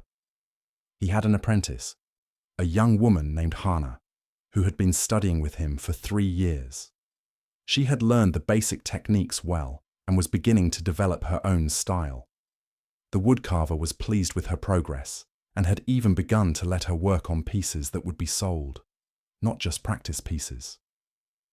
One morning, Hana arrived at the workshop to find the woodcarver sitting at his bench, staring at his hands. He was 60 years old, and his hands had been his livelihood, his art, his identity for over 40 years. But that morning, he had noticed a stiffness in his fingers that he hadn't felt before, a slight tremor, a difficulty making the precise cuts that had always come so naturally to him. "It's starting," he said quietly when he noticed Hana watching him. "My hands are changing. Soon I won't be able to do this work the way I have always done it." Hana didn't know what to say. She could see the fear in his eyes. The woodcarving wasn't just his work. It was who he was. What would he be when he could no longer carve? Over the following weeks, the woodcarver's mood darkened. He would start a piece and then abandon it in frustration when his hands didn't respond the way they used to. He stopped taking commissions, stopped working on new pieces. He sat in the workshop surrounded by his tools, mourning what he was losing. Hana continued her own work quietly, unsure how to help her teacher. One day, a traveling monk stopped at the workshop. He was old, perhaps 80, with hands that were twisted and bent with age. He asked if he could buy a simple bowl for his few possessions. Hana went to show him the finished pieces, but the monk noticed the woodcarver sitting alone. "Are you the master of this workshop?" the monk asked. "I was," the woodcarver said bitterly. "Now I'm just an old man whose hands are failing him." The monk sat down beside him without asking permission. He looked at his own bent hands, turning them over slowly. "These hands," he said, "used to copy religious texts. Beautiful special writing, each character perfect. I took such pride in that work. When my hands began to change, when I could no longer hold the brush steady, I thought my life was over. I thought I had lost everything that mattered." "And what did you do?" the woodcarver asked despite himself. "I fought it for a long time," the monk said. "I tried to keep working the way I always had. I grew angry at my hands for betraying me. I grieved for what I was losing. And that resistance, that grief, it was worse than the actual change. The change was happening whether I accepted it or not, but my fight against it created enormous suffering." He was quiet for a moment, looking around the workshop at all the beautiful carved pieces. "Eventually, I realized something. I wasn't my calligraphy. That was something I could do, but it wasn't who I was. And when I stopped being able to do it, I discovered I could still practice in other ways. I could chant religious texts instead of writing them. I could teach younger monks. I could sit in meditation. The form of my practice changed, but the practice itself continued. The change took something from me. Yes. But it also gave me something I wouldn't have discovered if I'd been able to keep doing things the old way. The wood carver was silent, taking this in. The monk stood slowly, his bent hands gripping his walking stick. Everything changes. Your hands, my hands, the trees that become your wood, the seasons, everything. This isn't a punishment. It's just the nature of things. You can fight it and suffer, or you can work with it and discover what's possible in this new form of your life. After the monk left, the wood carver sat for a long time with those words. Everything changes. He had known this with his brain all his life. He had seen it in the wood he worked with. How each piece of wood was different, how the grain shifted, how knots appeared, how the wood aged and changed over time. He had even built his art around working with change, following the natural grain instead of fighting it. But somehow, he thought he would stay the same, that his skill, his hands, his identity as a wood carver would remain constant while everything else changed around him. That afternoon, he picked up a piece of wood he had been avoiding. It was a difficult piece with grain that twisted in unexpected ways. Before he might have forced it into the design he had planned, but now with his hands less steady, he had to work with what the wood wanted to do. He had to let the grain guide him, adapting his cuts to work with the wood's nature rather than forcing his will on it. The piece that emerged was different from anything he had made before. It wasn't as technically perfect as his earlier work, but it had a quality of life to it, a sense of movement and natural flow that his perfectly controlled earlier pieces had sometimes lacked. It was as if by having less control, he had been forced to collaborate with the wood rather than dominating it. When Hannah saw it, she was quiet for a long time. Finally, she said, "It's beautiful in a new way, not better or worse than your earlier work. Just different. It has its own kind of perfection." The wood carver nodded slowly. "My hands are changing. I can fight that and be miserable, or I can discover what kind of work these changing hands can do. Maybe I'll carve differently now. Maybe I'll focus on teaching you. Maybe I'll discover something completely new. I don't know. But I'm tired of acting like change is my enemy when it's just the nature of everything." Over the months that followed, he did continue to carve, but differently. Some days his hands were steadier than others. He learned to work with what he had in each moment instead of expecting his hands to be what they used to be. He also spent more time teaching Hannah, discovering that he enjoyed passing on what he had learned in a way he hadn't before. When he was focused on his own work, he began to see his role not just as a creator, but as a link in a chain, receiving what had been taught to him and passing it forward to the next generation. And he started taking walks in the forest, looking at trees with different eyes, not just as potential wood for carving, but as living things that were themselves constantly changing. A tree he had seen as young and flexible 20 years ago was now mature and strong. One that had been damaged by lightning had healed itself in a way that created beautiful, unusual grain. Everything was always in the process of becoming something else. And there was a kind of peace in accepting that, in working with it, rather than against it. This story shows something that we all face, even if the details are different. The woodcarver wanted to stay the same, while everything around him changed. He wanted his hands to remain as skilled as they had always been. He wanted his identity as a master craftsman to be permanent. When change came, he experienced it as loss, as betrayal, as something that shouldn't be happening. But the change was going to happen whether he accepted it or not. His hands were going to age. His body was going to change. These are the basic truths of having a body, being alive in time. His resistance to this reality created suffering that was separate from, and additional to, the actual difficulty of adapting to his changing abilities. When he finally began to accept the change, he discovered something. The change did take something from him, but it also offered something new, a different way of working with wood, a different relationship with teaching, a different perspective on his craft and his life. These gifts were only available because things changed. If his hands had remained the same, he would never have discovered them. You might recognize this pattern in your own life. Think about changes you have fought against. Maybe it was getting older, your body not being what it used to be. Maybe it was a relationship ending, a job changing, a phase of life completing. Maybe it was something smaller, a routine disrupted. A plan falling through, circumstances not being what you expected. Notice how the resistance to change created its own suffering. The actual change was one thing, but your fight against it, your insistence that it shouldn't be happening, your sadness for how things used to be, that created extra layers of difficulty. The change was going to happen anyway, but the suffering was optional, created by your relationship with the change rather than by the change itself. The woodcarver learned what the Buddha taught, that impermanence isn't a problem to solve, but a reality to accept. And in that acceptance, there is freedom. Not the freedom for things to stay the same, but the freedom to meet each moment of change with less resistance, less fear, less desperate holding on to how things were. In a coastal village, there was a woman who lived in a house overlooking the sea. She had lived in that house her entire life. She had been born there, raised her children there, and now in her later years, lived there alone. Every morning she would sit on her porch and watch the ocean, the view as familiar to her as her own hands.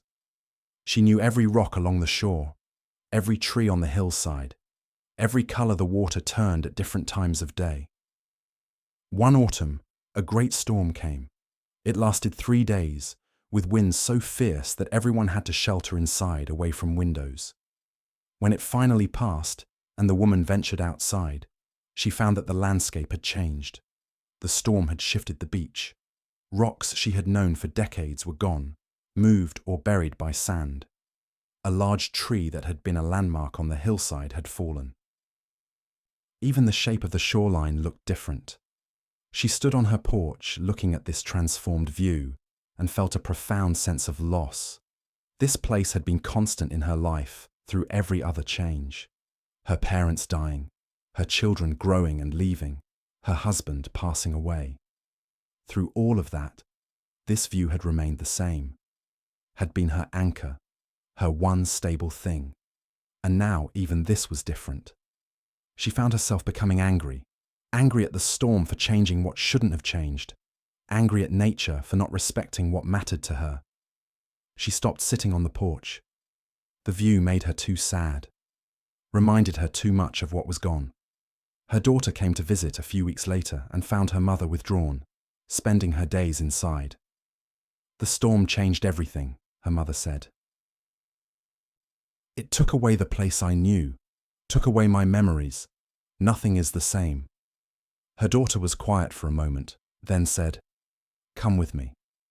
She led her mother outside down to the beach. "Look," she said, pointing. "The rocks you knew are gone." "Yes, but look at what's here now. This tide pool that wasn't here before. The way the sand has formed these ripple patterns. The way that fallen tree has created a shelter where birds are nesting. It's not the beach you knew, but it's still beautiful. It's still the sea. It's just different now." The woman wanted to argue, to say that different wasn't the same as what she had lost. But as she looked, really looked, she had to admit her daughter was right. The new beach had its own beauty. The birds in the fallen tree were creating new life. The tide pool reflected the sky in a way the old rocks never had. It wasn't worse, it was just different.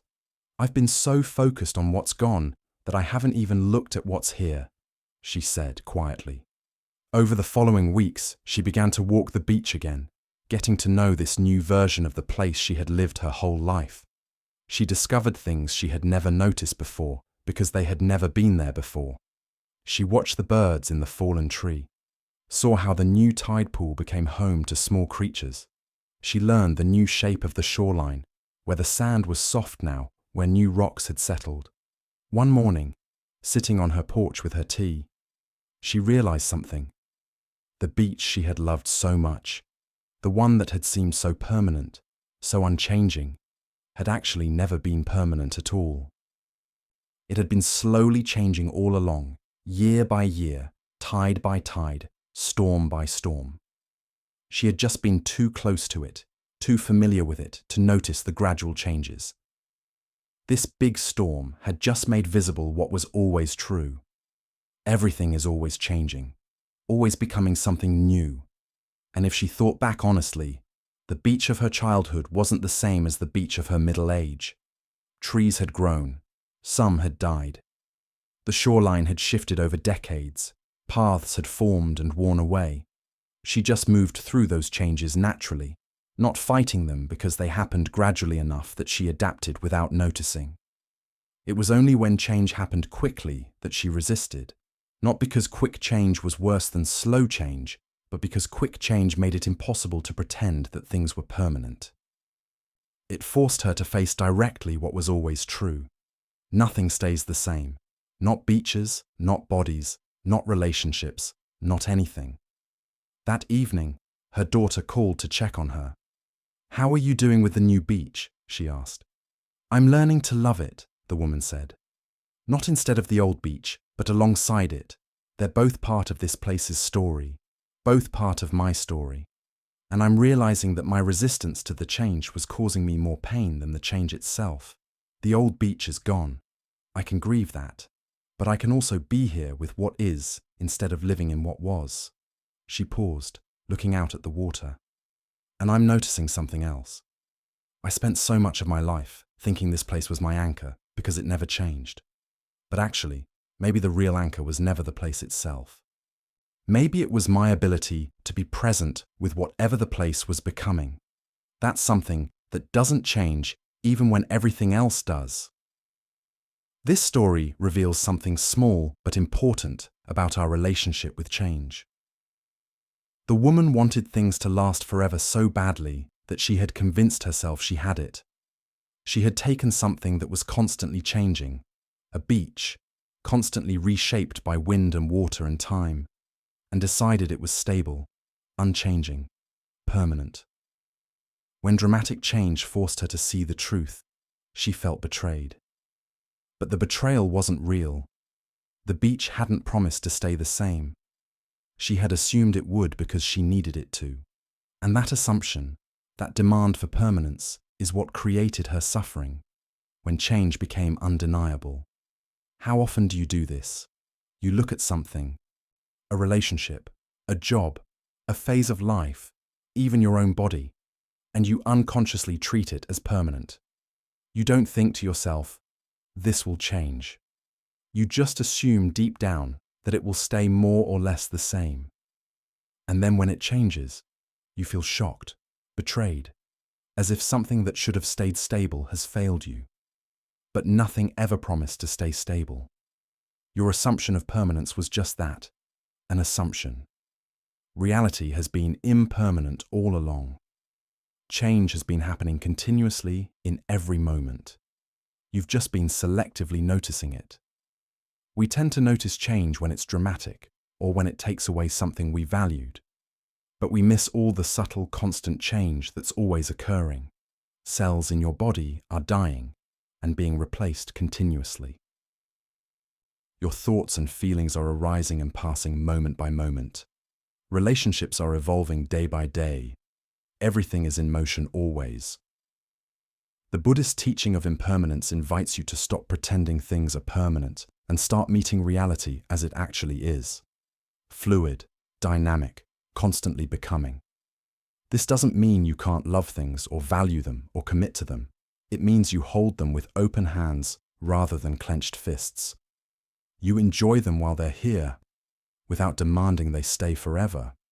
You grieve when they change or end, but you don't waste energy insisting they shouldn't have changed. The woman discovered that her peace didn't actually depend on the beach staying the same. It depended on her willingness to be present with the beach as it was. Whether that was the familiar beach of her past or the new beach that emerged after the storm, that capacity to be present that didn't change, it was available to her with the old beach and with the new one. This is what remains stable in a changing world. Not circumstances, but your awareness. Not what you're experiencing, but the consciousness that experiences. Not the content of your life, but the presence with which you meet that content. When you understand this, change becomes less threatening because you realize that what you really are, this awareness, this capacity to be present, isn't threatened by change. It remains steady and clear as everything else flows through it. Right now, things in your life are changing. They always are. Some changes you can see coming. Others will surprise you. Some you'll welcome. Others you'll resist. But the invitation is always the same. Can you meet the change without demanding that it shouldn't be happening? Can you grieve what's ending without refusing to see what's beginning? Can you hold your life with enough lightness that you can feel it shifting and moving without trying to force it into permanence? Everything changes. This isn't bad news. It's just news. It's the truth of how things are.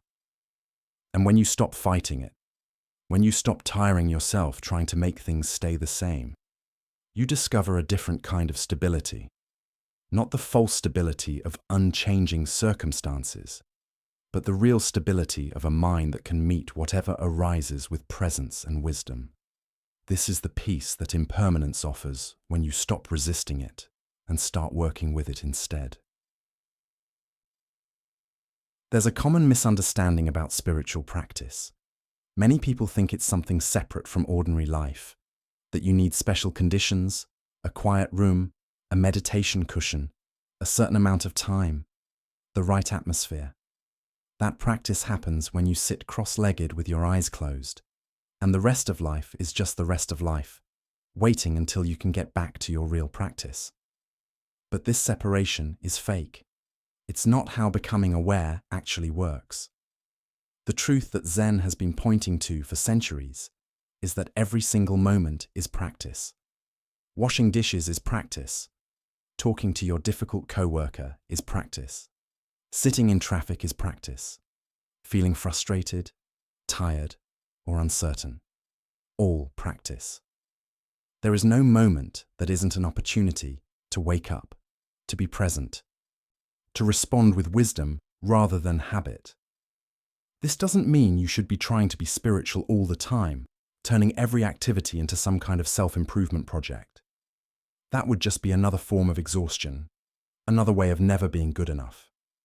It means recognizing that the ordinary moments of your life, the ones you've been dismissing as unimportant or just getting through, are actually where the transformation happens. The monastery isn't a building, it's wherever you are. The teacher isn't someone in robes. It's whatever difficulty or joy you're meeting right now. The practice isn't something you do for 20 minutes and then stop. It's how you meet this breath, this task, this person, this challenge. In a mountain monastery known for its strict practice schedule, there lived a monk named Kodo who took his training very seriously. He would wake before dawn for meditation, attend every teaching, follow every rule with precision. During the special meditation periods, his posture was perfect. During the work periods, he moved efficiently through his assigned tasks, always thinking about when he could return to what he considered his real practice, sitting meditation. The monastery had a rule that monks took turns working in the kitchen, preparing meals for the community. When Kodo's turn came, he approached it with sadness. He viewed kitchen duty as a necessary interruption of his practice, something to get through quickly, so he could return to the meditation hall, where real spiritual work happened. While chopping vegetables, his mind would be elsewhere, counting how many days until his kitchen duty ended, planning his next meditation session, thinking about teachings he'd heard. The head cook was an older monk named Tenzo, who had been working in the kitchen for over 30 years. He rarely attended formal meditation sessions. He rarely sat in the teaching hall. He spent his days in the kitchen preparing food with a kind of complete attention that Kodo found puzzling. How could someone achieve awareness spending all their time cooking? Surely he was missing the real practice happening elsewhere in the monastery. One morning, Kodo was assigned to help Tenzo prepare breakfast. Kodo rushed through his work, washing rice, cutting vegetables, wanting to finish quickly so he could get to morning meditation. He was moving so fast that he knocked over a bowl, spilling water across the counter. Tenzo didn't scold him. He simply handed Kodo a cloth and said gently, "Slower. Feel the water as you clean it. Notice the texture of the wood under your hand. Be here with this." Kodo felt frustrated. "But meditation starts in 15 minutes. If I don't hurry, I'll miss it." "Miss what?" Tenzo asked, his hands continuing to move steadily, washing vegetables with complete attention. "The practice, the meditation." Tenzo was quiet for a moment, his hands still moving with that same steady rhythm. Then he said, "You think practice is something that happens somewhere else at some other time, but where are you right now? In the kitchen. And what are you doing? Cleaning up water. Then that's where the practice is. That's what the practice is. This water, this cloth, this breath, this moment. You're so busy trying to get to practice that you're missing the practice that's right here." Kodo started to argue, then stopped. Something in what Tenzo said touched something he didn't want to look at. All these years, he'd been treating his life as if it were divided into special time and ordinary time. Meditation was special. Everything else was just something to endure until he could get back to the special parts. But what if he was missing something? What if his whole approach was creating the very separation he was trying to overcome? "Watch," Tenzo said simply. He took an apple from the basket and began to peel it. His movements were unhurried, present. The knife moved steadily, carefully. His attention was completely with what he was doing, not thinking about the next task, not judging whether this was important or unimportant work, just peeling an apple with the same quality of presence that Kodo brought to formal meditation. "I've been peeling apples for 30 years, Tenzo said quietly. "I've washed 10,000 bowls. I've cut more vegetables than I could count, and I've discovered something. When you bring your complete attention to peeling one apple, you're doing the same practice as sitting on a cushion for an hour, maybe even more because you can't pretend with an apple. If your mind wanders, you cut yourself. The apple teaches you to be present in a way that sitting meditation sometimes doesn't." Over the following weeks, Kodo found himself thinking about this conversation. He noticed how during formal meditation, he could sit with perfect posture while his mind was completely elsewhere. Rehearsing conversations, planning his day, judging his practice. He looked like he was practicing, but he was actually just sitting still while thinking. Meanwhile, in the kitchen, when he brought the same quality of attention he was supposed to bring to meditation, something shifted. Washing rice became as deep as any meditation. The warmth of water, the texture of the grains, the sound of water flowing when he was actually present with these things. There was no separation between practice and life. One evening, he found Tenzo sitting outside after dinner, looking at the stars. Kodo sat beside him. After a long silence, he said, "I think I've been wasting years. I thought I was practicing hard, but I was just waiting for my life to start, waiting to get to the good parts, the spiritual parts, and I missed that.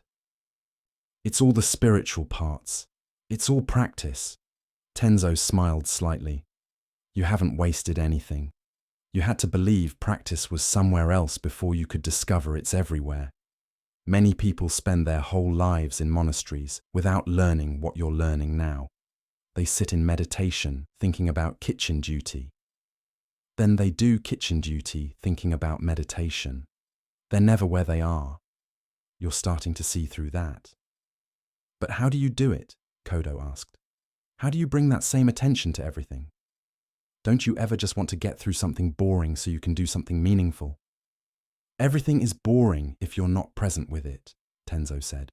"And everything is fascinating when you actually show up for it. It's not about making ordinary things special. It's about recognizing that the ordinary things have always been special. You've just been too busy labeling them as unimportant to notice." Kodo continued his kitchen duties with a different quality of attention. He noticed things he'd never seen before. The way rice swelled as it cooked, the precise moment when vegetables were perfectly chopped, the sound of the knife on the cutting board different with each type of vegetable. the way his body felt as he stood and worked, the breath moving as he lifted and stirred. None of this was new. It had always been here. He'd just been treating it as background noise while waiting to get to what he thought mattered. And something unexpected happened. His formal meditation practice deepened because he was learning to be present with the difficulty of staying with one breath, one feeling, one moment. The same muscles of attention he was developing while washing dishes were the muscles he needed for meditation. They weren't separate practices. They were the same practice expressing itself in different forms. Years later, when Kodo became the head cook himself, training new monks in the kitchen, he would sometimes watch them rushing through their work, mentally already in the meditation hall, and he would remember his younger self, how he'd been so sure he knew what practice was, so certain that it was something special that happened at special times in special places, and how he'd almost missed the most important teaching. That practice isn't something you do in addition to your life. It's how you meet your life moment by moment, whether you're sitting on a cushion or peeling an apple. This story reveals something important about how we deal with our spiritual hopes. We create a scale of importance. This activity is spiritual, that one is ordinary. This time is special. That time is ordinary. This matters, that doesn't. And in creating these divisions, we break up our lives. We're fully present for the parts we've decided are important and checked out for everything else. But life doesn't come divided into important and unimportant moments. Every moment is your life. Every moment is all you have. Think about your own relationship with practice, whatever form that takes for you. Maybe you meditate, maybe you pray, maybe you have some other way of trying to grow presence or peace. How often do you treat that practice as the valuable part of your day and everything else is just filler? How often are you mentally somewhere else wishing you were doing your practice instead of whatever ordinary task is in front of you? The invitation isn't to stop doing formal practice. Formal practice is valuable. Setting aside specific time for meditation or prayer or reflection creates a space for deepening presence. But it's only valuable to the extent that it trains you to be present in all the other moments. If you can be deeply present for 20 minutes of meditation, but then completely checked out for the rest of your day, you haven't really learned what meditation is trying to teach you. The kitchen became Kodo's greatest teacher because it demanded presence in a way that formal meditation sometimes doesn't. In meditation, you can sit with perfect posture while your mind is completely elsewhere. But in the kitchen, if you're not present, you cut yourself. If you're not paying attention, you burn the food. The immediate feedback of ordinary tasks can teach presence in a way that meditation sometimes can't. What are the kitchen duties in your life? The tasks you rush through, the moments you dismiss as unimportant, the activities you tolerate while waiting to get to the good parts. What if those moments aren't obstacles to your practice, but are actually the practice itself? What if washing dishes, sitting in traffic, having difficult conversations, doing tedious work? What if all of these are opportunities to wake up, to be present, to practice the same attention you bring to your formal practice? This doesn't mean you have to be perfectly present all the time. That's not the point. The point is recognizing that the opportunity for practice is always here. You don't have to wait for special conditions. You don't have to create a perfect environment or wait until you have time or circumstances to cooperate right now. Whatever you're doing, you can bring attention to it. You can arrive here. You can be present with this breath, this sensation, this task. And in that arrival, you're practicing. The monastery has come to you. The teacher is this moment. The practice is whatever you're meeting right now. Notice what you're doing right now as you hear these words. Maybe you're lying down, maybe sitting, maybe it's late at night, maybe another time of day. Whatever is true right now, the feeling of your body, the sound of these words, the quality of the air around you, all of this is your practice. Not preparation for practice, not a break from practice, the practice itself. You don't have to wait until conditions are right. You don't have to wait until you feel spiritual enough or calm enough or ready enough. This moment exactly as it is the only moment in which practice can happen. Not some future moment when things are better. Not some past moment when things were different. This one right here, right now. And when you understand this, really understand it, not just with your brain, but in your direct experience, everything changes because you stop dividing your life into the parts that count and the parts that don't. You stop waiting for your real life to begin. You recognize that it's already happening, has always been happening in every single moment you dismissed as ordinary while waiting for something extraordinary. The extraordinary is here. It's been here all along in the feel of water on your hands as you wash dishes, in the sound of your breath as you sit in traffic, in the texture of fabric under your fingers as you work, in the sensation of your body as you move through your day. The practice isn't somewhere else. It's everywhere. And it's available to you right now in this moment. Regardless of what you're doing or how you're feeling or what's happening around you, this is the gift. The practice is everywhere. The monastery is wherever you are. The teacher is this moment, and you're always already home. There's an assumption many of us carry that we've absorbed so completely we don't even recognize it as an assumption. It's the belief that something is fundamentally wrong with us, that we're broken in some essential way and need to be repaired, that who we are right now isn't good enough and we need to become someone different, someone better, someone more acceptable before we can be at peace. This belief shapes everything. It shapes how we talk to ourselves. It shapes what we think we need. It shapes our entire approach to growth and change and practice. We treat ourselves like problems to be solved, projects to be improved, messes to be cleaned up. And underneath all of this is the quiet certainty that as we are right now, we're not okay. The spiritual market feeds this belief. There's always another technique to try, another class to attend, another practice that will finally fix what's wrong with you. And you can spend your whole life collecting tools and methods and ideas, always seeking the thing that will finally make you whole, never realizing that the seeking itself is based on a misunderstanding. Buddhism teaches something radically different. It teaches that you're not broken, that there's nothing fundamentally wrong with you that needs to be fixed. Yes, you have patterns that cause suffering. Yes, there are ways of thinking and acting that create difficulty. Yes, growth and change are part of being alive. But none of that means you're defective at your core. The practices aren't about fixing what's wrong with you. They're about recognizing what's already whole beneath the layers of conditioning and fear and story. Like cleaning a window so you can see through it clearly. The window was never broken. It was just blocked. You're not becoming someone new. You're discovering who you've always been underneath all the ideas about who you're supposed to be. This distinction matters enormously because if you think you're broken, you approach yourself with harshness. You push yourself. You judge yourself. You treat your difficulties as proof of your defectiveness. And all of that creates more suffering, not less.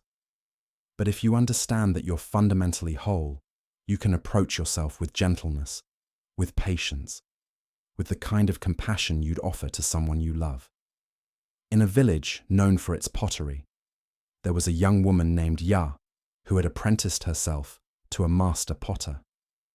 She loved the feel of clay in her hands, loved the process of shaping something beautiful from raw earth. But she struggled. Every piece she made had flaws. The rim would be uneven. The glaze would crack. The form would be slightly off-center. She would look at the master's work so perfect and controlled and feel a deep sense of inadequacy. She began to see herself as someone who was bad at pottery, someone who lacked the natural talent, someone who was fundamentally flawed as a craftsperson. And the more she believed this, the worse her work became. She would approach the clay with tension, already certain she would fail. Her hands would be tight with worry. Her breath would be shallow with fear. and the clay would respond to that tension, would crack and collapse under her nervous touch. The master watched this happening, but said nothing for a long time. He could see what was occurring. How Ye's belief in her own brokenness was becoming a self-fulfilling prophecy. But he knew that telling her she wasn't broken wouldn't help. She wouldn't believe him. She had to discover it for herself. One day, he gave her an unusual assignment. "I want you to make the worst pot you possibly can," he said. "Don't try to make it good. Try to make it terrible. See how bad you can make it." Ye looked at him confused, but she did as he asked. She sat at the wheel and tried to make something awful, and something unexpected happened. Because she wasn't trying to be good, she relaxed. Because she wasn't afraid of failing, her hands loosened. She laughed as she deliberately made the rim uneven, as she intentionally threw the pot off center. She was playing with the clay instead of fighting with it. The pot that emerged was strange. It was definitely imperfect by conventional standards. The walls were uneven. The shape was asymmetrical. But there was something alive about it, something honest. It had a character that her careful, anxious attempts at perfection had never achieved. The master picked it up and turned it slowly in his hands. "Tell me what's wrong with this pot," he said. "Everything," Ya said. "It's uneven. It's off-center. The walls are different thicknesses. It's not how a pot should be." "And yet," the master said, "it holds water just fine. It's sturdy. It has its own beauty. Yes, it doesn't match some idea of what a pot should be, but there's nothing actually broken about it. It's perfectly itself." He set it down and looked at her directly. "You've been approaching the clay like there's something wrong with you, like you need to fix yourself before you can create something good. And that belief, that tension, is what's been creating difficulty, not some flaw in you. The belief in the flaw." Over the following weeks, he had her make more pots without trying to make them perfect, just exploring, playing, allowing the clay to inform her rather than trying to force it into predetermined shapes. And gradually, she began to notice something. When she wasn't treating herself as broken, when she wasn't approaching each pot as a test she had to pass, the work became easier, more fluid. The clay responded to her relaxed attention in ways it never had to her tight control. Her pots were still imperfect. They still had irregularities, but they were beautiful in their imperfection. And more importantly, she was beginning to understand that the imperfections weren't evidence of something wrong with her. They were just part of the process, part of being human, part of working with clay. One evening, sitting with the master after the day's work, she said quietly, "I think I've been treating pottery like therapy. Like if I could just get good enough at it, I would prove I'm not broken. But that was backwards, wasn't it?" The master smiled.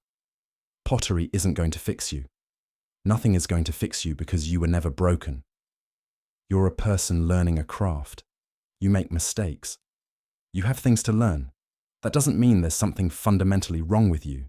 It means you're alive and growing. There's a difference." Years later, Ya became known for her pottery, not because her pots were perfect, but because they had a quality of presence, of honesty. People could feel that these pieces had been made by someone who wasn't trying to prove anything. Someone who had stopped fighting with herself long enough to just be present with the clay. And that presence was what made her work beautiful. This story points to something you might recognize in your own life. How often do you approach growth or learning or practice from the assumption that something is wrong with you? How often does self-improvement become another way of trying to fix yourself? How often do you treat your difficulties as proof of your defectiveness rather than simply as part of being human? You spent years believing she was bad at pottery when really she was just learning pottery. But because she believed something was fundamentally wrong with her, every mistake confirmed her belief. Every imperfection was more proof, and that belief created a cycle that made everything harder. When she stopped treating herself as broken, everything changed. Not because she suddenly became perfect. She didn't. Her pot still had irregularities, but she stopped seeing those irregularities as evidence of her inadequacy. She could be present with the learning process instead of constantly judging herself. And in that presence, growth became natural rather than forced.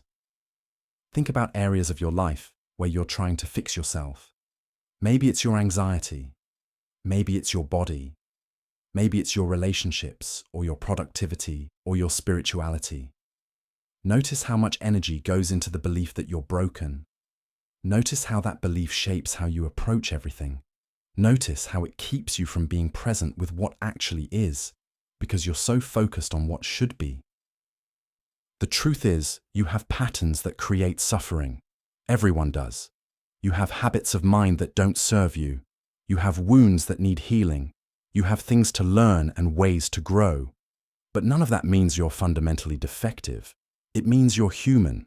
It means you're alive in a world that's complex and difficult and constantly changing. It means you're doing the best you can with the understanding you have. The practices we've been exploring aren't about fixing you. They're about helping you see more clearly, about recognizing the patterns that create suffering so you can respond differently, about developing the capacity to be present with difficulty instead of adding layers of story on top of it, about learning to meet yourself with compassion instead of judgment. None of this requires you to believe you're broken. In fact, that belief gets in the way. When you stop treating yourself like a problem to be solved, you can start treating yourself like a person to be understood with curiosity instead of judgment, with patience instead of harsh demands, with the recognition that you're whole and worthy right now, even as you continue to grow and change. In a monastery on the edge of a forest, there was a monk named Tetsu who had been practicing for many years. He meditated for hours each day. He studied the teachings diligently. He followed all the rules of monastic life with precision. But underneath all this practice was a driving fear. He was afraid that if he didn't practice hard enough, if he didn't try hard enough, he would never overcome what he saw as his fundamental flaws. He saw other monks who seemed naturally peaceful, naturally kind, naturally wise, and he compared himself to them constantly. He must be missing something they had. He must be more broken than they were. He must need to try harder, practice more, push himself further. And so he did. He was relentless with himself. When his mind wandered in meditation, he would scold himself. When he felt anger or frustration, he would treat it as proof of his spiritual inadequacy. He was approaching practice like a war he had to win against himself. The abbot of the monastery was an old monk who had been watching Tetsu for some time. He could see the harshness, could see how Tetsu was using practice as a weapon against himself. But he knew that telling Tetsu to be gentler wouldn't help. Tetsu would just add that to his list of things he was failing at. So the abbot waited for the right moment. That moment came one winter morning. Tetsu had been sitting in meditation since before dawn, pushing through exhaustion and pain, determined to have a breakthrough. When the bell rang to end the sitting, he stood up and immediately collapsed. His legs had gone completely numb from sitting too long without moving, and he fell hard, hitting his head against the floor. The abbot was there, quickly helping him to sit against the wall. Tetsu was crying, not from the pain of the fall, but from frustration and shame. "I can't even sit properly," he said. "I can't do anything right. Something is wrong with me." The abbot sat beside him quietly. After a long moment, he said, "Do you know what I see when I look at you?" Tetsu shook his head, not trusting his voice. "I see someone who is suffering," the abbot said gently. "Not because something is wrong with you, but because you believe something is wrong with you, and that belief is causing you to treat yourself with cruelty. You're using practice as punishment, as if you could hate yourself into enlightenment." He paused, letting that sink in. "The Buddha taught about suffering and the end of suffering, but you've created a special kind of suffering by deciding you're fundamentally broken, and now you're trying to use the teachings that are meant to end suffering to confirm your belief in your brokenness. Every time you fail to be perfect, you tell yourself it's proof. Every time you struggle, You take it as evidence. You've turned practice into a way of proving to yourself how defective you are. Tetsu sat very still, feeling the truth of this. He had been doing exactly that. Using every difficulty as confirmation that something was wrong with him, never noticing that everyone struggled. Never seeing that the other monks he envied also had difficulties, also made mistakes, also had moments of anger and frustration and doubt. He had been treating his humanity as a defect. "What should I do?" he asked quietly. "Stop trying to fix yourself," the abbot said. "Start trying to understand yourself. Start trying to be kind to yourself.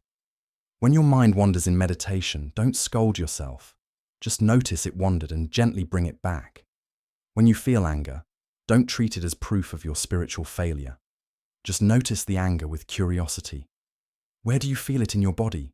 What thoughts go with it? What does it need?" He stood slowly, his old knees creaking. "You're not broken, Tetsu. You're a human being learning to be more aware, more present, more compassionate. That learning includes struggle, includes mistakes, includes falling down. None of that means you're defective. It means you're alive." Over the months that followed, Tetsu began to practice differently. When he sat in meditation and his mind wandered, he would notice it without the usual harsh comments, just thinking and a gentle return to the breath.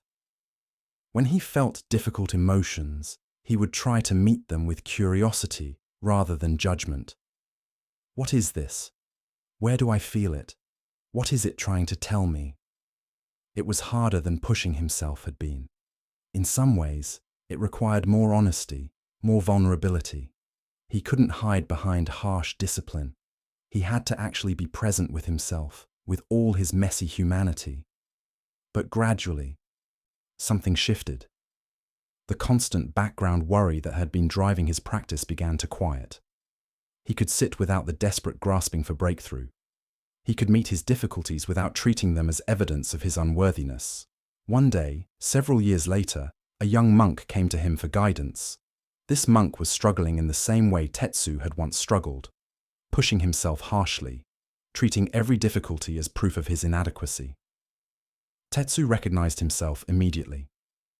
"Let me tell you something I learned," Tetsu said gently. "You're approaching practice like you need to earn your worthiness. Like if you just practice hard enough, eventually you'll be good enough. But it doesn't work that way. You're already whole. Practice isn't about fixing what's broken. It's about recognizing what was never broken in the first place." The young monk looked skeptical. "But I have so many problems. So much anger, so much fear, so much confusion. How can you say nothing is broken?" "You have anger. That doesn't mean you're broken. You have fear. That doesn't mean something is wrong with you. These are human experiences. Everyone has them. The practice is learning to meet them with wisdom and compassion, instead of using them as evidence of your defectiveness." He paused, remembering his own journey. "I spent years trying to fix myself, and all that trying just created more suffering. It wasn't until I stopped treating myself as a problem and started treating myself as a person, a human being doing the best he could, that practice actually became transformative." You don't need to fix yourself. You need to understand yourself. You need to be gentle with yourself. You need to recognize that you're okay right now, even as you continue to grow. This story reveals something about how we often approach spiritual practice. We treat it like self-improvement, like therapy for our defects, like a way of finally becoming acceptable. But that approach carries within it the seed of more suffering, because it's based on the belief that you're not okay as you are. Tetsu was creating suffering through his relationship with practice. He was using tools meant to free him to confirm his belief in his own brokenness. Every teaching became more evidence that he wasn't good enough. Every practice became another way to fail. He was stuck in a cycle where trying to fix himself was the very thing that kept him feeling broken.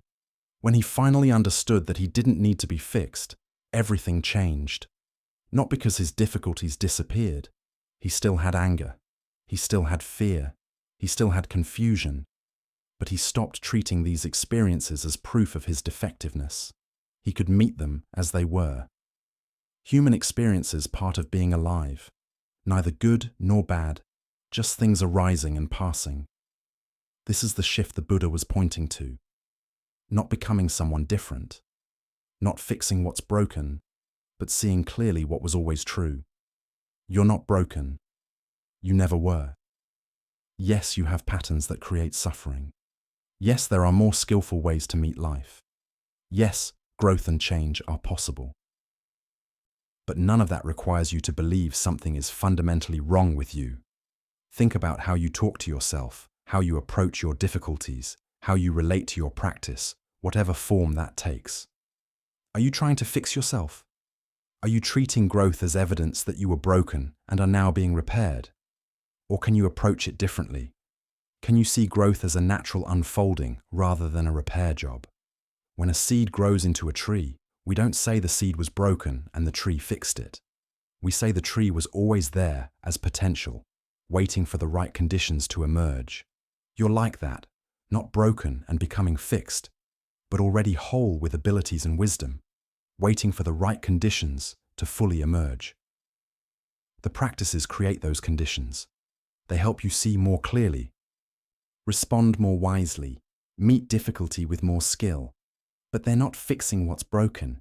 They're revealing what was always whole beneath the layers of conditioning and fear and story you've been carrying. This understanding changes everything. It changes how you approach yourself. It changes the quality of your practice. It changes your relationship with difficulty. Because when you stop trying to fix yourself, you can start being present with yourself. And in that presence, transformation happens naturally, not forced, not demanded, not achieved through harsh discipline, just emerging the way a flower opens because the conditions are right. You don't need to be fixed. You need to be seen, to be understood, to be met with compassion. And you can offer that to yourself right now. Not someday when you've finally gotten good enough. Not after you've achieved some breakthrough. Right now, as you are whole and worthy and enough, even as you continue to grow and change and learn. This is the teaching. This is the practice. Not fixing yourself, discovering you were never broken, and in that discovery, finding a peace that doesn't depend on becoming someone different, a peace that's available right here, right now, exactly as you are. If you're still here, still listening, you've traveled through some territory tonight that might have felt familiar and strange at the same time. These teachings have a way of doing that. They point to things you've always known on some level, but perhaps never had words for. Or they light up patterns you've been living inside of for so long that you forgot they were patterns at all. You don't need to remember everything you've heard tonight. You don't need to work at using these ideas or turn them into a new project for self-improvement. That would just be another way of treating yourself as broken, as something that needs fixing. These teachings aren't tasks to complete. They're seeds that have been planted. Some will start growing right away. Others will lie asleep for months or years before suddenly sprouting in a moment when you need the most. What matters isn't how much you understood, or how well you listened, or whether you're already doing these practices. What matters is that something in you recognized truth when it heard it. Even if your thinking mind was confused or fighting it or distracted, something deeper was listening, something that doesn't need explanations or step-by-step instructions. Something that simply knows. You might find that over the coming days or weeks, you'll notice things you didn't notice before. You'll catch yourself in the middle of protecting a story about who you are and suddenly remember you don't have to. You'll feel the urge to shoot a second arrow at yourself and pause just long enough to choose differently. You'll recognize when you're trying to fix something that doesn't need fixing, or when the wisest action is no action at all. These recognitions will come naturally. Not because you force them, but because you've heard something true. And truth has a way of working on you, whether you're paying attention or not. The monk in the kitchen discovered that practice was everywhere, not just on the meditation cushion. The special writer learned he wasn't his trembling hands. The fisherman found peace in not knowing. The woman with the tea house realized she'd been wearing a mask she thought was her face. Each of them came to these understandings not through effort, but through finally relaxing the effort that had been keeping them trapped. That same relaxation is available to you right now. Not as something you have to achieve, but as something you can simply allow. You can let go of trying to be someone in particular. Let go of needing to have everything figured out. Let go of the extra suffering you add to pain. Let go of the belief that you're fundamentally broken. Let go of fighting against change. Let go of the idea that spiritual life is separate from ordinary life. All that letting go isn't loss, it's freedom. It's coming home to yourself, to this moment, to the simple reality of being alive, breathing, aware.